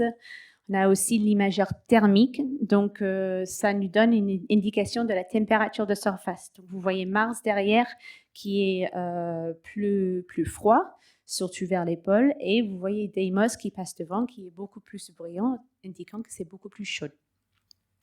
Et les images visibles ici. Donc ces lunes, en fait, sont très importantes. On aimerait bien les étudier plus pour comprendre leur origine. Et il y a une collaboration assez sympa entre l'équipe ERA et l'équipe MMX. Parce que dans quelques années, la France et l'Allemagne, ils vont déposer un petit rover à la surface de Phobos, donc pas de Deimos, mais de Phobos, pour explorer ces lunes dans le contexte d'une mission japonaise. Donc, vous avez le petit rover ici, et vous avez les deux acteurs, ce n'est pas les responsables scientifiques que je montre, mais je les remplace par les vrais responsables scientifiques. Et c'est une contribution de la mission JAXA MMX très importante, et la contribution de Kines est très importante là-dedans. Et donc, une chose qu'on fait, nous, c'est en France, on est responsable pour les caméras sur ce petit rover. Donc, il y a des caméras sur le ventre et des caméras de navigation. Donc, ça, c'est le rover en salle d'intégration l'année dernière. Et ce rover sera envoyé l'année prochaine et sera déployé à la surface de Phobos en fin 2028. Et du coup, certaines activités qu'on fait ici à Toulouse, c'est vraiment de s'occuper de ces caméras sur le ventre du rover pour étudier les interactions entre les rues et les surfaces de cette lune, pour mieux comprendre justement les propriétés des surfaces et comment les surfaces en microgravité répondent quand on va les solliciter de différentes manières. Et ça, c'est un movie en temps réel, en fait, de la vitesse avec laquelle le rover Idifix va se déplacer à la surface de Phobos. Il faut aller très, très, très lentement parce que sinon, on risque de décoller. Et ce qu'on veut faire, c'est qu'avec les caméras, on veut analyser les traces. Et en fait, c'est une collègue, Alice, qui est dans la salle aujourd'hui, qui fait cette analyse avec moi pour reconstruire les traces. Voilà. Donc, petite divergence. Comment on va ? OK. Donc, on est parti maintenant de Mars et on est sur le chemin direction Didymos. Donc, on devrait arriver dans un an, à peu près. Et hop, une fois arrivé, la première étape, c'est de commencer à caractériser le système binaire avec RMM. Et une fois on a quelques idées de la système, quelques images, on a passé quelques mois à étudier et se rapprocher, on va déployer les du CubeSat. Et c'est là, à ce moment, quand Toulouse va être très, très, très impliquée encore, parce que c'est Toulouse qui est responsable pour les opérations de ces CubeSats, donc le pilotage de ces deux CubeSats. Donc, vous avez ici, donc ils sont attachés à la sonde, ils vont être déployés, vous allez voir. Et une fois déployés, ils vont déployer leur propre panneau solaire et ils vont se déplacer de manière autonome de ERA autour de la surface, autour de deux astéroïdes. Donc, qu'est-ce qu'ils vont faire, ces deux CubeSats? Ils vont étudier les champs de gravi. Ils vont utiliser donc l'instrument GRASS, qui est un gravimètre, et ils vont faire une expérience de radioscience pour comprendre la gravité. Et il y aura aussi un radar basse fréquence, donc le PI du radar est à Grenoble. Et ça va nous permettre de faire de toutes premières investigations de la structure interne d'un astéroïde. L'autre CubeSat, donc ça c'est Juventus, l'autre CubeSat c'est Milani, et ça, les instruments à bord vont permettre de regarder plutôt la minéralogie et la composition de la surface. Et je mets cette planche parce qu'on est à Toulouse et je veux juste reconnaître le travail que CNES fait dans cette mission. Donc, je ne vais pas rentrer dans les détails, mais en général, ce qui se passe, c'est un peu compliqué. Donc, c'est les CNES qui vont piloter ces CubeSats, mais ils vont le faire en envoyant les télécommandes à l'ESA. L'ESA vont les envoyer en Espagne, aux antennes. Là, ils vont les envoyer à ERA, et ERA va les diffuser à Milani et Juventus. Et en retour, on a les télémesures qui suivent le même chemin en retour. Donc, la distance ici, c'est entre 150 et 300 millions de kilomètres, donc 1 à 2 fois la distance Terre-Soleil. Et du coup, le temps de ce trajet va prendre quelques minutes. Et encore une fois, je ne vais pas rentrer dans les détails, mais en fait, c'est le Toulouse CNES qui gère ces opérations, qui doivent intégrer beaucoup d'informations venant de tous les scientifiques, tous les PI, et coordonner avec les deux plateformes pour piloter et contrôler les trajectoires de ces deux CubeSats une fois déployés. Et c'est pas simple, parce que c'est un système à 3 corps. Donc, on a l'astéroïde double, et il faut naviguer autour de l'astéroïde double. Donc, ça, c'est juste quelques exemples pour vous montrer un peu comment l'orbite de Juventus sera faite, avec une orbite assez loin en regardant les astéroïdes tourner en dessous et regarder la surface. Ensuite, se rapprocher de la surface. Et enfin, Juventus va même descendre et tenter d'atterrir sur la surface de Dimorphos. Rappelez-vous que l'astéroïde Dimorphos, c'est que 150 mètres, 160 mètres de diamètre. Donc, la gravité est extrêmement faible. Et on essaye à Super-Héros aussi d'essayer d'aider à comment comprendre ce qui va se passer quand on va atterrir sur une surface à si faible gravité. Donc, on fait des simulations numériques pour essayer de prédire ce qui va se passer et interpréter. Et on a aussi des moyens de test qu'on utilise pour varier la gravité dans nos expériences, pour mieux comprendre le rôle de la gravité dans ces interactions, pour planifier le déploiement, l'atterrissage de ces CubeSats. Donc, je vais finir par remontrer ces images que Patrick avait montrées tout à l'heure. Souligner qu'il y a beaucoup de sciences, beaucoup de choses qu'on a pu faire juste regardant la surface, juste avec simplement les caméras. Et on va avoir la chance d'avoir tellement d'informations supplémentaires de ERA avec ces 11 instruments. Et aussi pour souligner que même en dehors de l'aspect de défense planétaire, comprendre un astéroïde binaire est extrêmement intéressant, un astéroïde double, parce qu'on a vu sur les images de la preuve qu'il y avait de la matière qui glisse vers l'équateur, parce que ces astéroïdes, ils tournent vite. Donc, ils tournent vite, ça veut dire qu'à l'équateur, il y a très peu de gravité effective, parce qu'il y a la force centrifuge qui s'ajoute à la gravité locale. Et les conséquences de ça, c'est on pense que les astéroïdes binaires, les astéroïdes avec une lune, ils se forment en fait parce que le primaire tourne tellement vite, il y a de la matière qui descend et qui est éjectée, et cette matière est réagrégée en orbite autour, et c'est ça qui forme la lune d'un astéroïde. Et c'est pour ça qu'il y a tellement de lunes, tellement d'astéroïdes avec des lunes. Mais on n'a jamais étudié ce processus de près, et avec ERA, on va pouvoir vraiment regarder ce qui se passe dans ce système binaire et essayer de comprendre les traces, l'évolution de ce qui s'est passé et comment cette petite lune s'est formée dans ce système double. Donc, je termine juste pour répéter ce que Patrick a dit tout à l'heure. On ne sait pas dans quel état ces astéroïdes seront quand on arrive, donc il faut attendre fin 2026, donc dans un an, pour savoir à quoi ils ressemblent maintenant. Est-ce qu'ils sont complètement déformés ou est-ce qu'ils sont similaires à ce que nous avons actuellement? Donc je repasse la parole à Patrick. Merci Naomi, merci. Bon, je crois que vous aurez compris que ceux qui pensaient que les astéroïdes étaient des petits trucs ennuyeux, c'est quand même des rochers assez sympas. Hein. Ça bouge de partout, ça fait des binaires.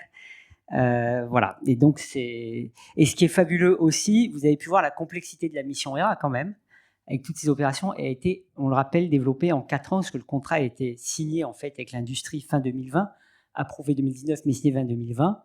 Et lancement 2024. Donc, vous voyez un petit peu les efforts extraordinaires qu'ont dû faire l'équipe projet de l'ESA sous la direction d'Ian Carnelli, les industries, OHB et celle des CubeSats, TIVAC, GomSpace, enfin, énormément de gens derrière, et bien sûr l'équipe scientifique qui travaille d'arrache-pied. Donc, c'est vraiment des missions géniales pour ça. Et là, c'est un challenge qui a été accompli, et c'est pour ça parce que Hera a été réussi en 4 ans, que, vous savez, hein, on est sans limite quand on est un peu fou, on s'est dit on va pas s'arrêter là. Chaque fois je dis à mon épouse que c'est la dernière bataille, bon maintenant elle me croit plus. Et donc on s'est dit il y a une autre opportunité qu'on ne peut pas rater. Alors celle-là on peut pas la rater. Donc là on a la bonne excuse, c'est un astéroïde qui va venir près de nous le vendredi 13 avril 2029 sans risque, en dépit du vendredi 13. Enfin, en fait dans cette histoire déjà au niveau de la com, alors que l'idée c'est de dire il n'y a aucun risque, on a déjà 2 problèmes. Vendredi 13, et en plus les découvreurs l'ont appelé Apophis, le dieu du chaos.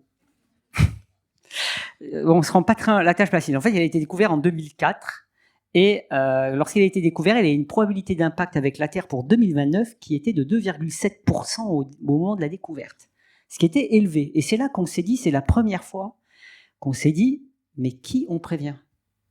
Vraiment. Parce que voilà, on a un objet, les scientifiques ils peuvent évaluer une menace, mais après c'est pas eux qui décident de faire quoi que ce soit. Et on a découvert le trou béant qu'il y avait entre l'identification d'une menace et l'action qu'on peut mener, qui est pas faite par les mêmes gens qui ont identifié la menace.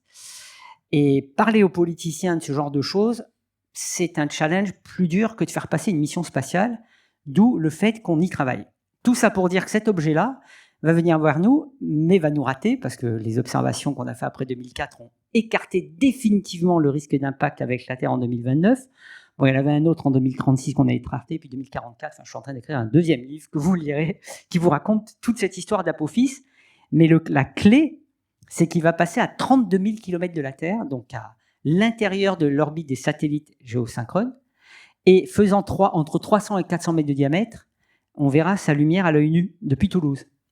En fait, depuis toute l'Europe et l'Afrique, avec une magnitude, pour ceux qui sont un peu astronomes, de 3,6. Donc, si le ciel est clair, on verra un petit point lumineux se déplacer sur la sphère céleste, ce qui n'arrive qu'une fois tous les 7000 ans. Donc, c'est une occasion unique de pouvoir observer un astéroïde avec ses propres yeux par plus de 2 milliards de personnes sur toute la zone. C'est d'ailleurs à cause de ça, de cet aspect unique, on a proposé une résolution à l'ONU qu'il a adoptée en décembre 2024 et qui fait de 2029 l'année internationale de la sensibilisation aux astéroïdes et de la défense planétaire. Et donc, on va organiser des tas d'événements, notamment à Toulouse aussi. J'espère que le CNES nous aidera aussi. Et c'est fabuleux parce qu'on aura 6 mois pour vraiment indiquer aux gens, attention, il n'y a aucun risque, parce que vous savez, les conspirationnistes vont vous sortir qu'en fait, on ne sait pas, mais il va nous tomber dessus. Donc, il va falloir lutter contre ça. Et puis ensuite, s'émerveiller. Et tellement s'émerveiller qu'on s'est dit, non, c'est trop bête.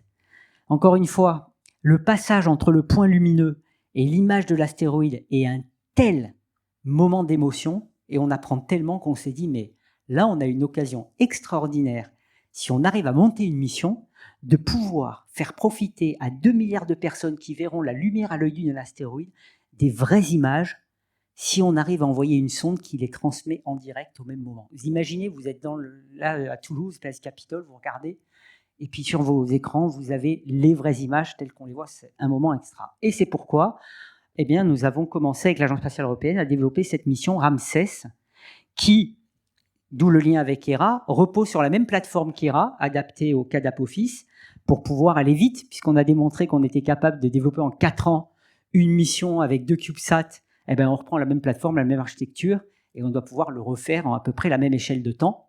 Évidemment adapté, vous voyez ici, les panneaux solaires sont plus petits, on est plus près de la Terre et du Soleil, et l'antenne aussi est plus petite. Bon, par contre, le réservoir est plus grand, puisque le delta V, quand on arrive à Apophis, il est pas mal. Apophis arrive très vite. Et en fait, c'est pas la seule idée, c'est pas simplement de transmettre au public, moi c'est ce que j'adore partager, mais c'est aussi parce qu'on pense qu'à cette distance de la Terre, les effets de marée, les forces de marée terrestre du fait qu'Apophis va sentir la gravité de la Terre évoluant, puis de part et d'autre de l'objet, peuvent éventuellement le déformer, créer des avalanches, des mouvements de surface, peut-être le restructurer. Et donc de pouvoir observer ça est magnifique, parce que tout à l'heure, on disait que quand on interagit, c'est comme ça qu'on apprend, mais jusqu'à présent, toutes les interactions ont été faites par nous. Un impact artificiel, une récolte d'échantillons. Là, la nature fait le job pour nous. On se met à distance et on observe comment une force naturelle, cette fois, perturbe un astéroïde. Donc, quand on dit, là, c'est vraiment de la science, en plus d'être de la défense planétaire, parce que comprendre comment ça réagit à n'importe quoi, ça une application. Mais là, c'est même simplement scientifiquement comment un objet suffit les forces d'une marée d'une planète. C'est ça qu'on va regarder.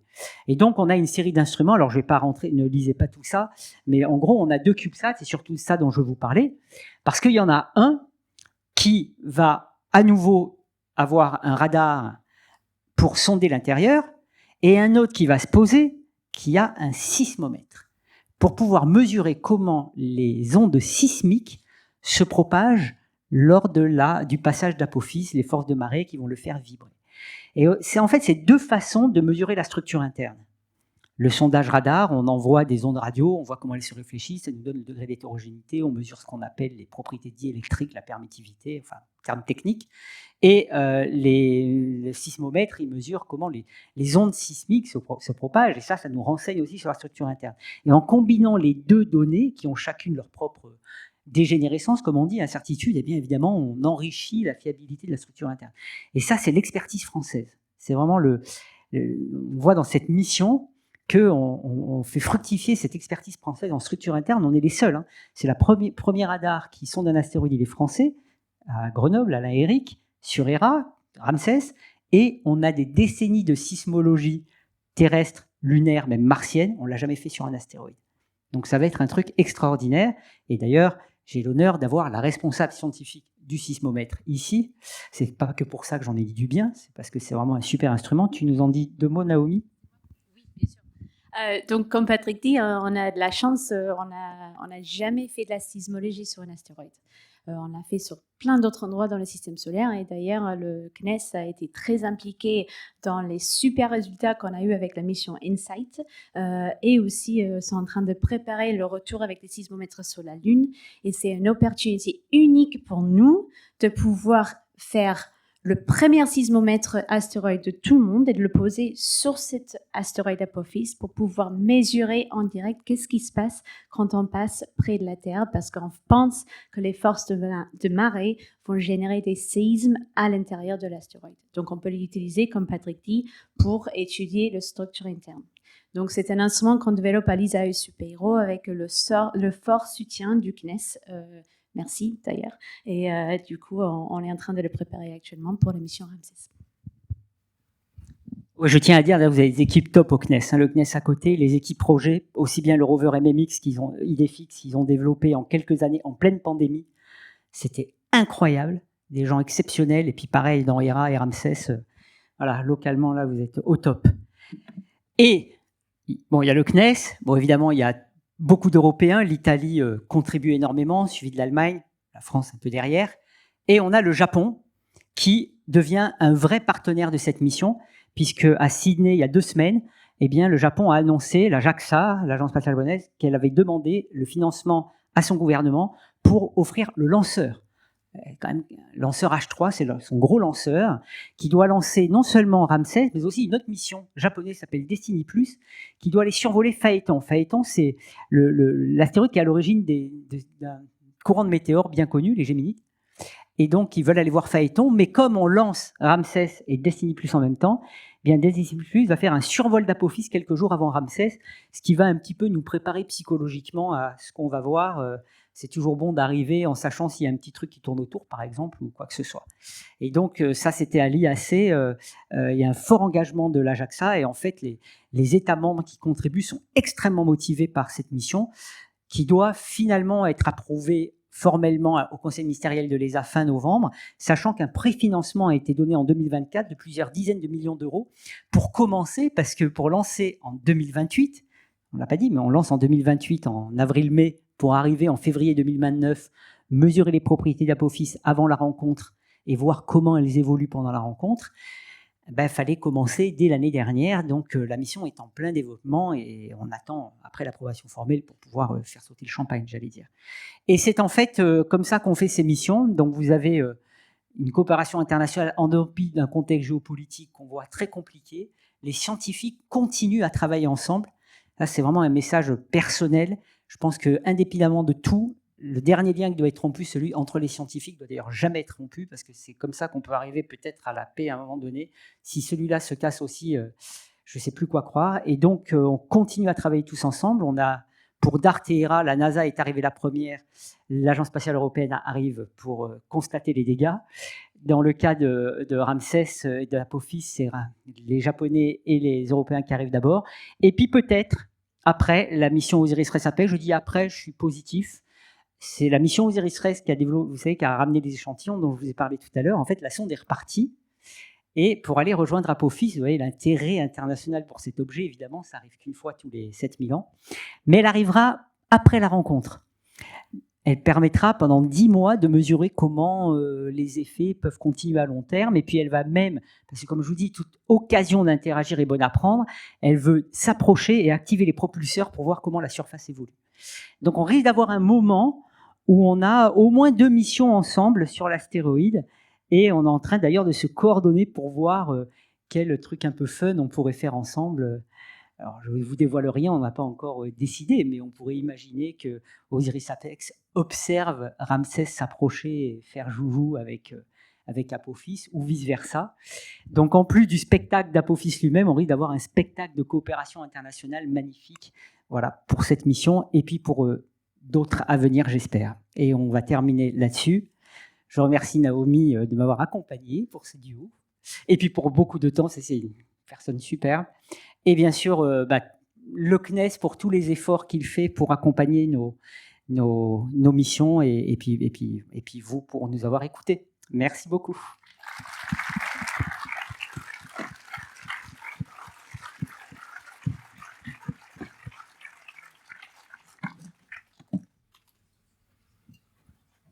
Donc encore un grand merci, Naomi, Patrick, là, pour votre duo, là, qui était quand même parfaitement coordonné. Donc je pense que vous avez communiqué, j'avais dit, la science, la technique, l'émotion, le rêve, puis vous avez réussi à effacer les peurs, hein, puisqu'on avait peur que les astéroïdes nous tombent sur la tête, donc maintenant je pense qu'on part rassuré. Donc on a un petit peu de temps pour les questions. Alors je vous demanderai, pour qu'on puisse vous identifier, de vous lever dans la salle, et de façon à ce qu'on puisse vous passer un micro et que nos intervenants puissent voir qui pose la question. Voilà, merci. Donc on a un peu de temps, profitez là.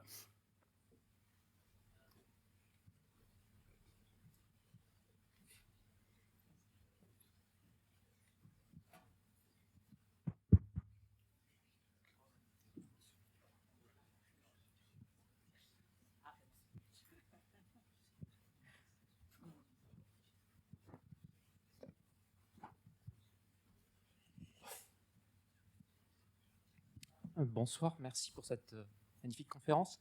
Une petite question, vous avez évoqué qu'après l'impact de la sonde, on pouvait mesurer avec des télescopes terrestres la périodicité de la Lune. Du coup, est-ce qu'on a vu un ralentissement et si oui, lequel? En effet, j'ai oublié de préciser cette information. Alors ça, c'est très fort. Alors, elle tournait autour de en 11h55 minutes et la période a été réduite de 33 minutes. Donc maintenant, elle tourne en 11h22. Alors, vous allez me dire, c'était très efficace. En fait, on n'en sait rien. Et c'est vrai que du coup, ça me permet de dire ça. Une des premiers objectifs d'Hera, en fait, si on n'avait qu'un, c'était celui-là au départ. C'est-à-dire qu'on a dans les missions spatiales ce qu'on appelle des objectifs, on les appelle core objectifs, des objectifs cruciaux, et puis les objectifs qui contribuent. Donc l'objectif crucial de la mission, c'était de mesurer la masse de Dimorphos. Pourquoi? Parce qu'en fait, la réduction de la période orbitale ne nous dit pas si on a été efficace. Si par exemple Dimorphos était très léger, ben en fait, c'est seulement qu'il est très léger, on le dévie facilement. Donc il nous faut la masse. En fait, ce qu'on veut mesurer, c'est quelle est la quantité de mouvement qui a été transmise à Dimorphos. La quantité de mouvement, c'est la masse fois la vitesse, c'est une quantité qui se conserve.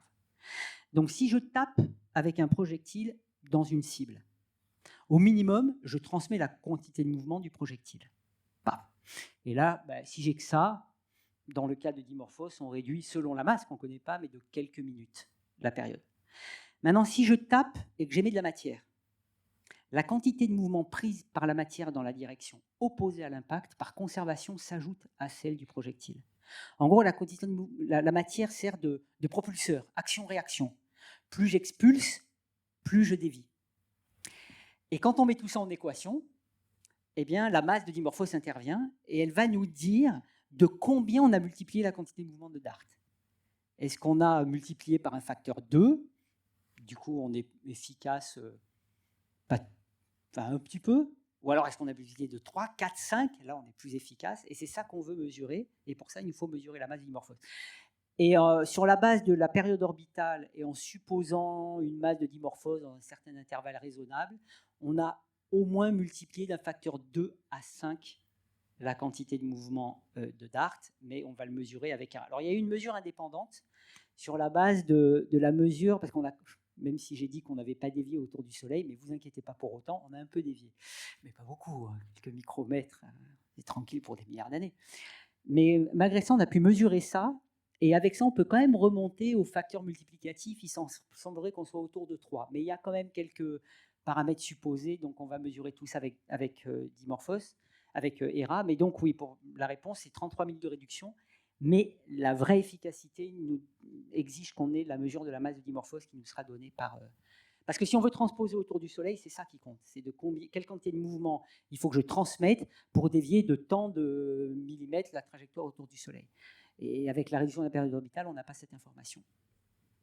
J'en profite pour dire aussi que même si on a multiplié par 3, donc on a été pas mal efficace, pour que Dimorphos rate la Terre, si on l'avait dévié autour du Soleil, il aurait fallu faire l'impact au moins 20 ans avant. Donc ça reste des méthodes douces. Et ça prouve, ça montre que l'anticipation dans toute cette affaire est la clé. Plus on peut savoir à l'avance qu'un objet nous arrive dessus, moins on aura besoin d'énergie pour le dévier. Et dans le stade actuel, ce qu'on sait faire, c'est de dévier un corps de la taille d'un stade de foot quand il est découvert 20 ans avant, avec cette technique. Vous avez fait un message d'espoir sur le rôle des scientifiques. C'est un sujet d'actualité, surtout dans ce lieu dont l'objectif est la diffusion de la culture scientifique. Mais je vous trouve assez optimiste sur les budgets venant des États-Unis. Quand on voit actuellement la NASA quand même, qui a quelques petits problèmes et tous les organismes qui travaillent sur le climat, dont les budgets sont coupés, dont les scientifiques sont renvoyés chez eux. Donc, qu'est-ce qui vous rend aussi optimiste? Et certains de vos collègues sont moins optimistes sur les missions d'exploration et les missions scientifiques. Alors, je ne crois pas avoir dit que j'étais optimiste sur les budgets de la NASA. Alors, de toute façon, moi, je suis un éternel optimiste. Oui. Dans la mesure où je suis un optimiste réaliste. C'est-à-dire que je sais qu'il y a des difficultés, mais dans la vie, on a des difficultés. Mais je sais aussi que si on se met tous ensemble, qu'on est motivé, qu'on se bat, et qu'on a un objectif, et qu'on accepte le temps long, c'est-à-dire que oui, évidemment, la vie, elle est dure, mais on ne réussit pas tout de suite, on arrive à faire des choses. Voilà. Alors, dans le contexte actuel, je ne sais pas ce qu'on fera, mais je ne peux pas m'imaginer que la Terre va s'arrêter. En tout cas, ça dépend de nous. Et vous savez, hein, dans les missions spatiales, dans certaines dans lesquelles j'étais, quand on a eu les premières images, la première réaction, c'était... Enfin, première, mais ça a vite passé. C'est dire, oh là, c'est fini. Reset, non, c'est pas fini. Attends. On va travailler, tous ensemble, on va réfléchir, et on va y arriver. On n'arrive pas à tout. Vous avez une mission à Yabusa, ça a commencé très mal. Ils ont ramé, ils ont quand même ramené des choses. Parce que, si on accepte de ne pas tout faire parfaitement, on arrive à faire des choses. Voilà, faut pas... Donc, on est dans un contexte difficile, contraint, mais il faut se battre. Et puis, arrivera ce qui arrivera. Voilà, mon optimisme, il est là. C'est que je sais que, quoi qu'il arrive, il faudra me tuer pour m'arrêter de me battre. Voilà. Tu veux dire quelque chose?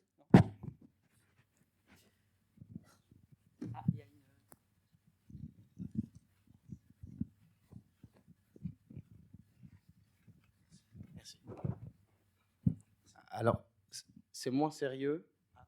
Pardon. C'est moins sérieux, mais à chaque fois, on voit que la cohésion de l'astéroïde est très très basse, qu'il n'y a pas une activité géologique, qu'il n'y a pas de noyau à l'intérieur, et qu'on s'enfonce quand on arrive. Du coup, est-ce qu'on peut dire que les astéroïdes sont mous, et est-ce qu'on pourrait se baigner dans un astéroïde? J'adorerais. Alors, est-ce qu'ils sont mous? On l'a vu, ils répondent de manière molle à cette sollicitation. Pourquoi? En fait, les astéroïdes, vous avez vu, il y a beaucoup qui sont ce qu'on appelle des rubble piles, des agrégats de cailloux, de poussière, de sable, tenus par la force de la gravité et peut-être un peu de cohésion, ou principalement de la gravité. Mais parce que la gravité est très faible, la force normale entre ces particules est très faible également. Et le frottement qu'on a dans ces systèmes, en fait, le frottement statique, ça dépend de la force normale qu'on applique. Et du coup, c'est quelque chose qu'on s'est rendu compte à l'ISAE Superior dans le cadre d'une thèse il y a quelques années. C'est en fait, si on réfléchit de ce qui se passe vraiment en prenant en compte toutes les forces qui agissent sur le système et l'inertie de ce qui se passe, l'inertie de la sollicitation, on peut tout à fait comprendre ce comportement. Donc, ça veut dire qu'une surface qui serait rigide ici sur Terre, quand on enlève la gravité, parce que les forces de frottement diminuent entre les particules, c'est un comportement plus liquide. Il y a beaucoup moins de résistance dans le matériau.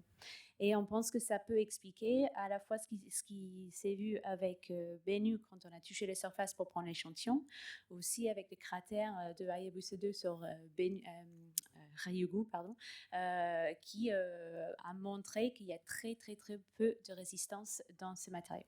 Et effectivement, quand Bennu a été touché par Osiris-Rex, l'équipe qui a étudié ces interactions a dit que c'était un peu comme nager dans une piscine à balles, en fait.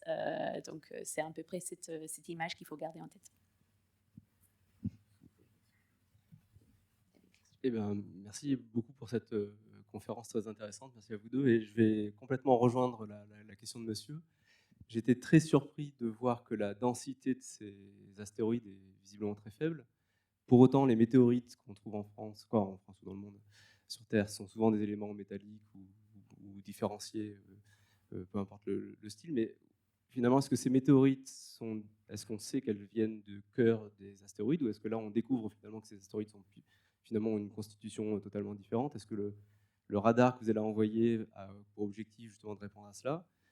Et enfin, est-ce que du coup les météorites pourraient être finalement uniquement des morceaux de blocs ou de balles qu'on voit qui constituent les astéroïdes comme ils se présentent aujourd'hui?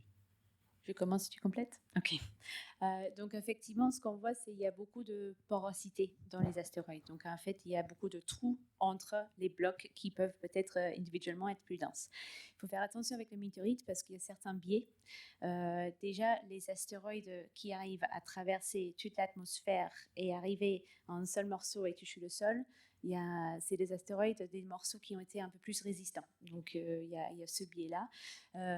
Mais il y a les deux effets qui se combinent. Donc, le fait ce biais et la porosité, donc l'espace entre ces roches suite à leur évolution, quand on a cassé les gros blocs et on a fait beaucoup de fragments qui sont réaccumulés ensemble. Le radar, effectivement, va nous permettre d'étudier la porosité de ces objets pour donner des valeurs en profondeur de comment la densité va varier. Je te laisse compléter. Oui, simplement pour dire que 99% de la masse est perdue dans l'atmosphère. Donc, ça veut dire que c'est vraiment la partie la plus résistante qu'on obtient. Et en fait, les échantillons de Bennu et Ryugu ont la même composition qu'on appelle isotopique avec des météorites carbonées, notamment la météorite Orgueil. Donc, c'est vraiment des morceaux d'astéroïdes, mais on a filtré la partie la plus résistante. Du coup, parfois, elle tombe sur le toit d'une maison. Et d'ailleurs, en Essonne, une dame s'est pris une météorite sur le toit. Et bien, vous savez, c'est quoi son nom à cette dame? Madame Comète.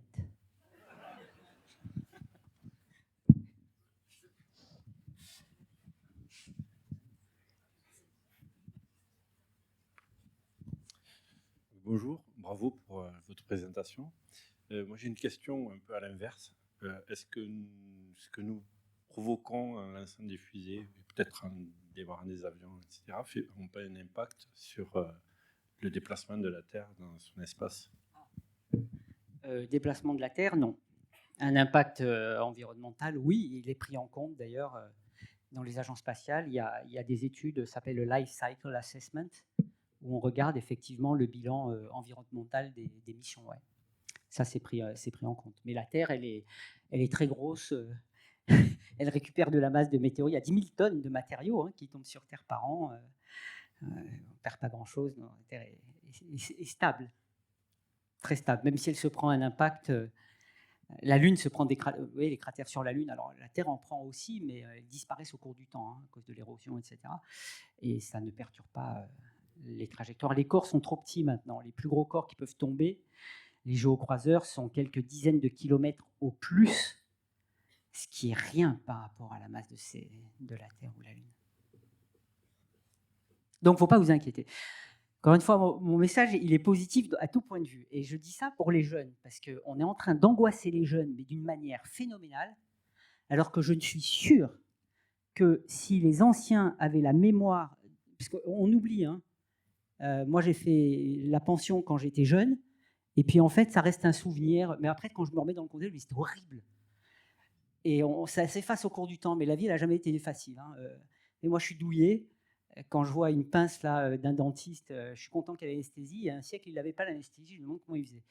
Donc la vie n'a jamais été facile, mais il faut se battre, et on arrive à faire des choses, mais il faut tourner le cerveau dans un mode où on se dit allez, là j'ai pas le choix, qu'est-ce que je fais? Et en fait, je pense que ça joue énormément. C'est comme quand on a un taureau qui nous court derrière, on court toujours plus vite que s'il n'y avait pas. Donc ça veut dire que le cerveau il est capable de se mettre dans le mode de survie. Bon, ben voilà, on a des temps difficiles, et il faut que les jeunes ils trouvent le bon moyen de se mettre, et je suis sûr qu'on arrive à faire des choses. On ne résoudra pas tous les problèmes, il y aura des pertes et fracas, mais on en a tous dans la vie, et puis voilà, c'est la vie. Mais on fait des belles choses aussi, on fait des belles rencontres, et ça sera toujours le cas. N'est-ce pas? Bon, peut-être encore une ou deux questions, et puis on va clôturer la séance et libérer nos amis de la Cité de l'Espace. Oui, je vous passe le micro.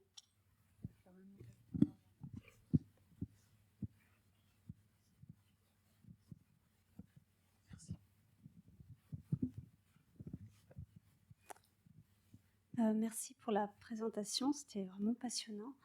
Moi, j'avais une question en introduction. Vous nous avez dit que vous étudiez les astéroïdes et qu'il y avait 3 raisons pour ça. Donc là, vous nous avez beaucoup parlé des risques. Et je voulais savoir, vous nous avez dit aussi que ça pouvait être une ressource, parce qu'il y a beaucoup de minéraux, etc., de matière. Voilà. Est-ce que ça a été étudié? Et est-ce qu'un jour, on pourrait imaginer qu'on pourrait faire notre marché et que ça pourrait nous rapporter voilà. J'y vais, tu complètes. Alors, effectivement, ça paraît un peu science-fiction, mais des États se sont intéressés dans les années 2010, et des compagnies, certaines ont fait banqueroute rapide quand même, ceux qui commencent, hein, surtout quand c'est prospectif, pour faire un business, c'est pas simple. Alors, il y avait 2 idées. La première idée, c'était de se dire, waouh, mais finalement, une grande partie des métaux rares qu'on a sur Terre viennent des astéroïdes, parce que ce qu'il y a dans le manteau est arrivé après la formation de la Terre, parce que tout ce qui était ce qu'on appelle sidérophile, c'est-à-dire qui se marie chimiquement avec le fer, quand la Terre était liquide, était pompé dans le noyau de la Terre. Donc ce qui reste doit bien venir de quelque part, en partie en tout cas. Et les astéroïdes, effectivement, contiennent ces métaux rares. Donc on se dit, mais si on arrive à ramener un astéroïde de 7 mètres sur Terre, mais on a l'équivalent de tout le platine qu'on a actuellement. Donc ils ont commencé à se dire, ça serait intéressant. Et d'ailleurs, même Naomi, tu as été sollicitée avec moi pour rencontrer certaines de ces industries. Puis, bon, délicatement, on explique quand même qu'il y a une mission qui s'appelle Osiris-Rex qui coûte 1 milliard pour amener 60 grammes. Donc, le business plan, je ne suis pas un financier, mais bon. D'autre part, même s'ils arrivent à ramener tout ça, du coup, c'est plus rare, donc ça fait chuter les prix, mais la mission, elle n'est pas moins chère pour autant. Donc, bon. Donc après, ils se sont orientés plutôt vers les ressources, l'utilisation des ressources in situ. D'ailleurs, pour l'instant, il y a beaucoup d'activités pour la Lune. Le Luxembourg a développé un centre international de ressources spatiales, et plusieurs pays, donc les États-Unis, le Luxembourg, puis d'autres les ont rejoints, ont commencé à développer un business plan là-dessus avec des startups, et en passant même une législation. Alors j'adore ça, c'est une législation qui m'autorise à exploiter les corps célestes. On n'a pas le droit de s'approprier. Par contre, on a le droit de s'exploiter. En fait, le système, c'est comme pour le pétrole au Texas. Donc, ça veut dire que c'est sérieux, parce qu'ils font passer des législations, ils développent des startups. Et je pense qu'effectivement, sur le long terme, s'agissant des astéroïdes, ça aurait un sens. Pourquoi utiliser les ressources dont on a besoin sur Terre qui deviennent rares, pour explorer plus loin, si on peut plutôt emporter le minimum et y aller petit à petit. Alors c'est prospectif, On voit bien qu'on comprend encore mal les astéroïdes, on est encore en train d'essayer de comprendre ce qu'ils sont, de savoir interagir avec eux. Mais Jean-Jacques Dordain, qui était un ancien directeur général de l'ESA, qui avait d'ailleurs conseillé Luxembourg là-dessus, avait le bon mot. C'est comme pour la défense planétaire, il vaut mieux s'y préparer avant d'en avoir besoin, parce qu'on voit bien qu'on est très loin de savoir les exploiter. Et le jour où ça deviendra vraiment pertinent, eh ben, si on n'est pas prêt, on ne saura pas faire. Donc, il y a des avancées là-dessus. Les Émirats arabes unis, en fait, leur mission vers cet astéroïde est aussi en partie avec l'objectif de... Alors, ils cherchent l'eau. Donc, des astéroïdes plutôt riches en ce qu'on appelle minéraux hydratés. Donc, ils ont vu l'eau, et pour pouvoir voir si... effectivement, est-ce qu'on pourrait utiliser l'hydrogène et l'oxygène, par exemple, pour faire du carburant, pour aller plus loin. Voilà. Bon, c'est prospectif, mais il y a un intérêt, effectivement, parce qu'on retrouve des minéralogies, tous les métaux rares, et puis l'hydrogène, l'oxygène, tout ce dont on a besoin. Voilà. Et pour l'instant, c'est surtout pour la Lune, puisqu'il y a une volonté de retourner, de s'installer de façon pérenne.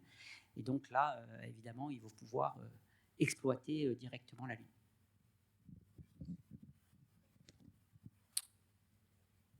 Il y a une dernière question là-bas, ouais. Il y a monsieur peut-être avant.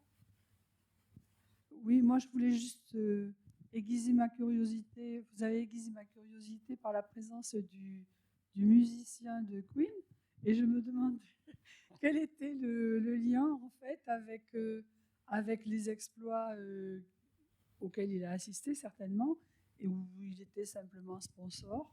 Voilà, je ne sais pas si je peux me permettre de vous poser ça. Ah, mais absolument. Mais toutes les questions peuvent être amusée de le voir. Vous avez vos questions, nos réponses. Oui, alors, donc Brian May, c'est sérieux. En fait, Brian May est astrophysicien aussi. Donc, il a un doctorat d'astrophysique. Il avait commencé ses études d'astrophysique à l'Imperial College avant de monter Queen. Puis, évidemment, Queen s'est fait. Il a interrompu, mais il est resté scientifique. Et c'est un expert de stéréoscopie. Vous savez ce que font les yeux? On a deux yeux, ils voient à deux angles différents. Le cerveau recombine les deux images, ça fait une image en 3 dimensions. Et en fait, il adore, à partir de 2 images qu'on lui envoie de sonde spatiale, les convertir en images stéréo, ce qui n'est pas nécessairement simple quand on n'a qu'une seule caméra, parce qu'entre 2 images prises à 2 angles différents, entre-temps, le corps il a tourné, les ombres ont changé, donc il faut tout remettre, et il adore ça.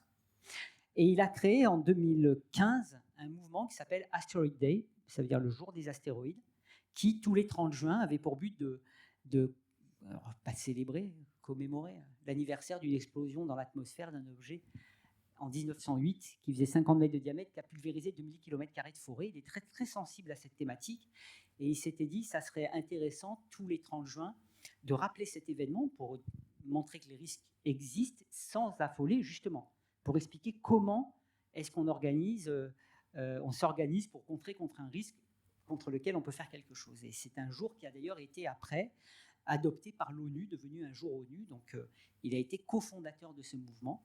Et donc, très tôt, moi, quand je l'ai rencontré à partir de ce mouvement, je l'ai associé d'abord à Yabusa 2, et puis et Osiris Rex. Et là, j'ai découvert avec lui, mais pas que moi, après toute l'équipe, on a l'intérêt d'avoir des images en 3 dimensions. Parce que notamment quand il s'agit de se poser sur un astéroïde et qu'on a tant de rochers, et qu'il y a une contrainte qui est que les rochers ne doivent pas être plus grands que 1 mètre pour pouvoir se poser, pour des raisons techniques. Sur la base d'images à 2 dimensions, on arrive à mesurer les hauteurs des roches en jouant avec les ombres, etc. Mais si on a du 3D, c'est mieux.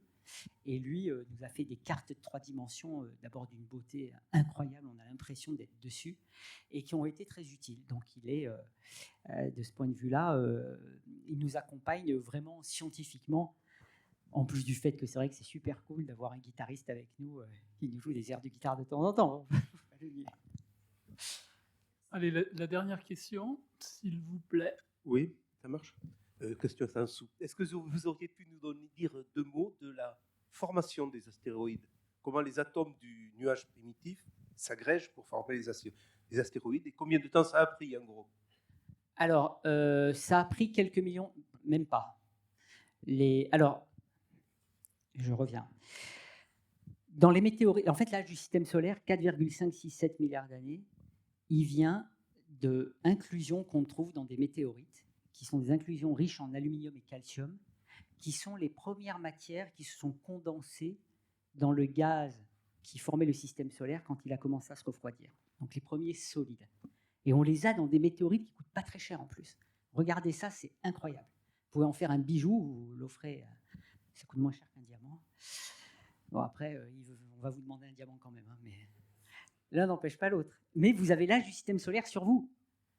Vous avez l'âge du système solaire sur vous. On appelle ça les inclusions aluminium-calcium. Donc ça, c'est les premiers condensats qu'on a au système solaire, puis ça se refroidit encore, puis vous condensez, chargez à l'eau. Et donc, ça a commencé à créer des poussières qui ont commencé à s'agglomérer parce qu'elles sont dans un disque de gaz, elles évoluent lentement, elles grossissent des corps de plus en plus gros. Et on pense que les premiers corps différenciés, donc c'est-à-dire qui ont, quand il fait encore suffisamment chaud pour qu'ils soient fondus et que le fer tombe au centre, etc., sont formés dans les tout premiers millions d'années du système solaire. Et les astéroïdes se sont formés très rapidement aussi. Et d'après des modèles actuels, il semble qu'ils passent très vite du stade métrique au stade de la centaine de kilomètres. Ça se compte en milliers, dizaines de milliers d'années. Voilà. Donc les échelles de temps, c'est ça. Au niveau des planètes, Jupiter s'est formée la première dans le premier million d'années. Elle est faite elle a capturé tout le gaz du disque protoplanétaire qui dure en moyenne autour d'étoiles de type solaire quelques millions d'années. Et pour Jupiter, c'était plutôt dans le premier million d'années. Paf! Donc Jupiter, puis Saturne, Uranus, Neptune. Et Mars s'est produit assez vite, hein, dans les premiers millions d'années aussi. Puis ensuite la Terre dans les 100 premiers millions d'années, dans le 100 premiers millions d'années. Voilà, donc les planètes telluriques arrivent après. Planètes géantes d'abord, parce qu'elles se... Alors Jupiter s'est formé là où on est à la distance à laquelle l'eau se condense. On appelle ça la ligne des glaces. Donc vous avez non seulement de la roche, mais en plus un pic de matière parce que c'est là que l'eau se condense. Donc on forme un cœur très vite.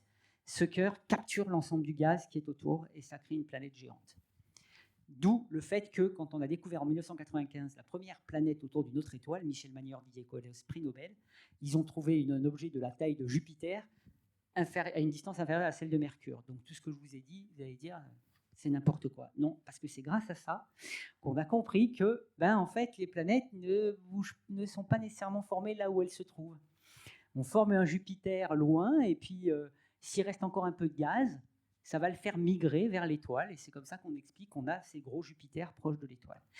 Et je finis en disant que c'est rigolo, parce que quand on a découvert ce qu'on appelle ces Jupiters chauds, on s'est dit, mais c'est pas possible. Les Jupiters, ils sont loin. Et là, on commence à calculer comment la migration se produit dans les disques de gaz, et on s'aperçoit que c'est super efficace. Et donc, en fait, 5 ans après, on se dit, ah oui, mais alors attends, pourquoi Jupiter, il n'a pas migré? En fait, c'est l'inverse. Et en fait, il a migré aussi. Il y a eu des mouvements, toute une autre histoire. Mais voilà, l'échelle de temps, c'est les premières poussières. Donc, à 4,567 milliards d'années, on fait les premiers condensats. Premier million d'années, des corps différenciés, les astéroïdes 100 km, Jupiter, puis ensuite les planètes telluriques. Bon, je vous propose qu'on arrête là, peut-être, parce qu'on libère la cité. Donc... Merci.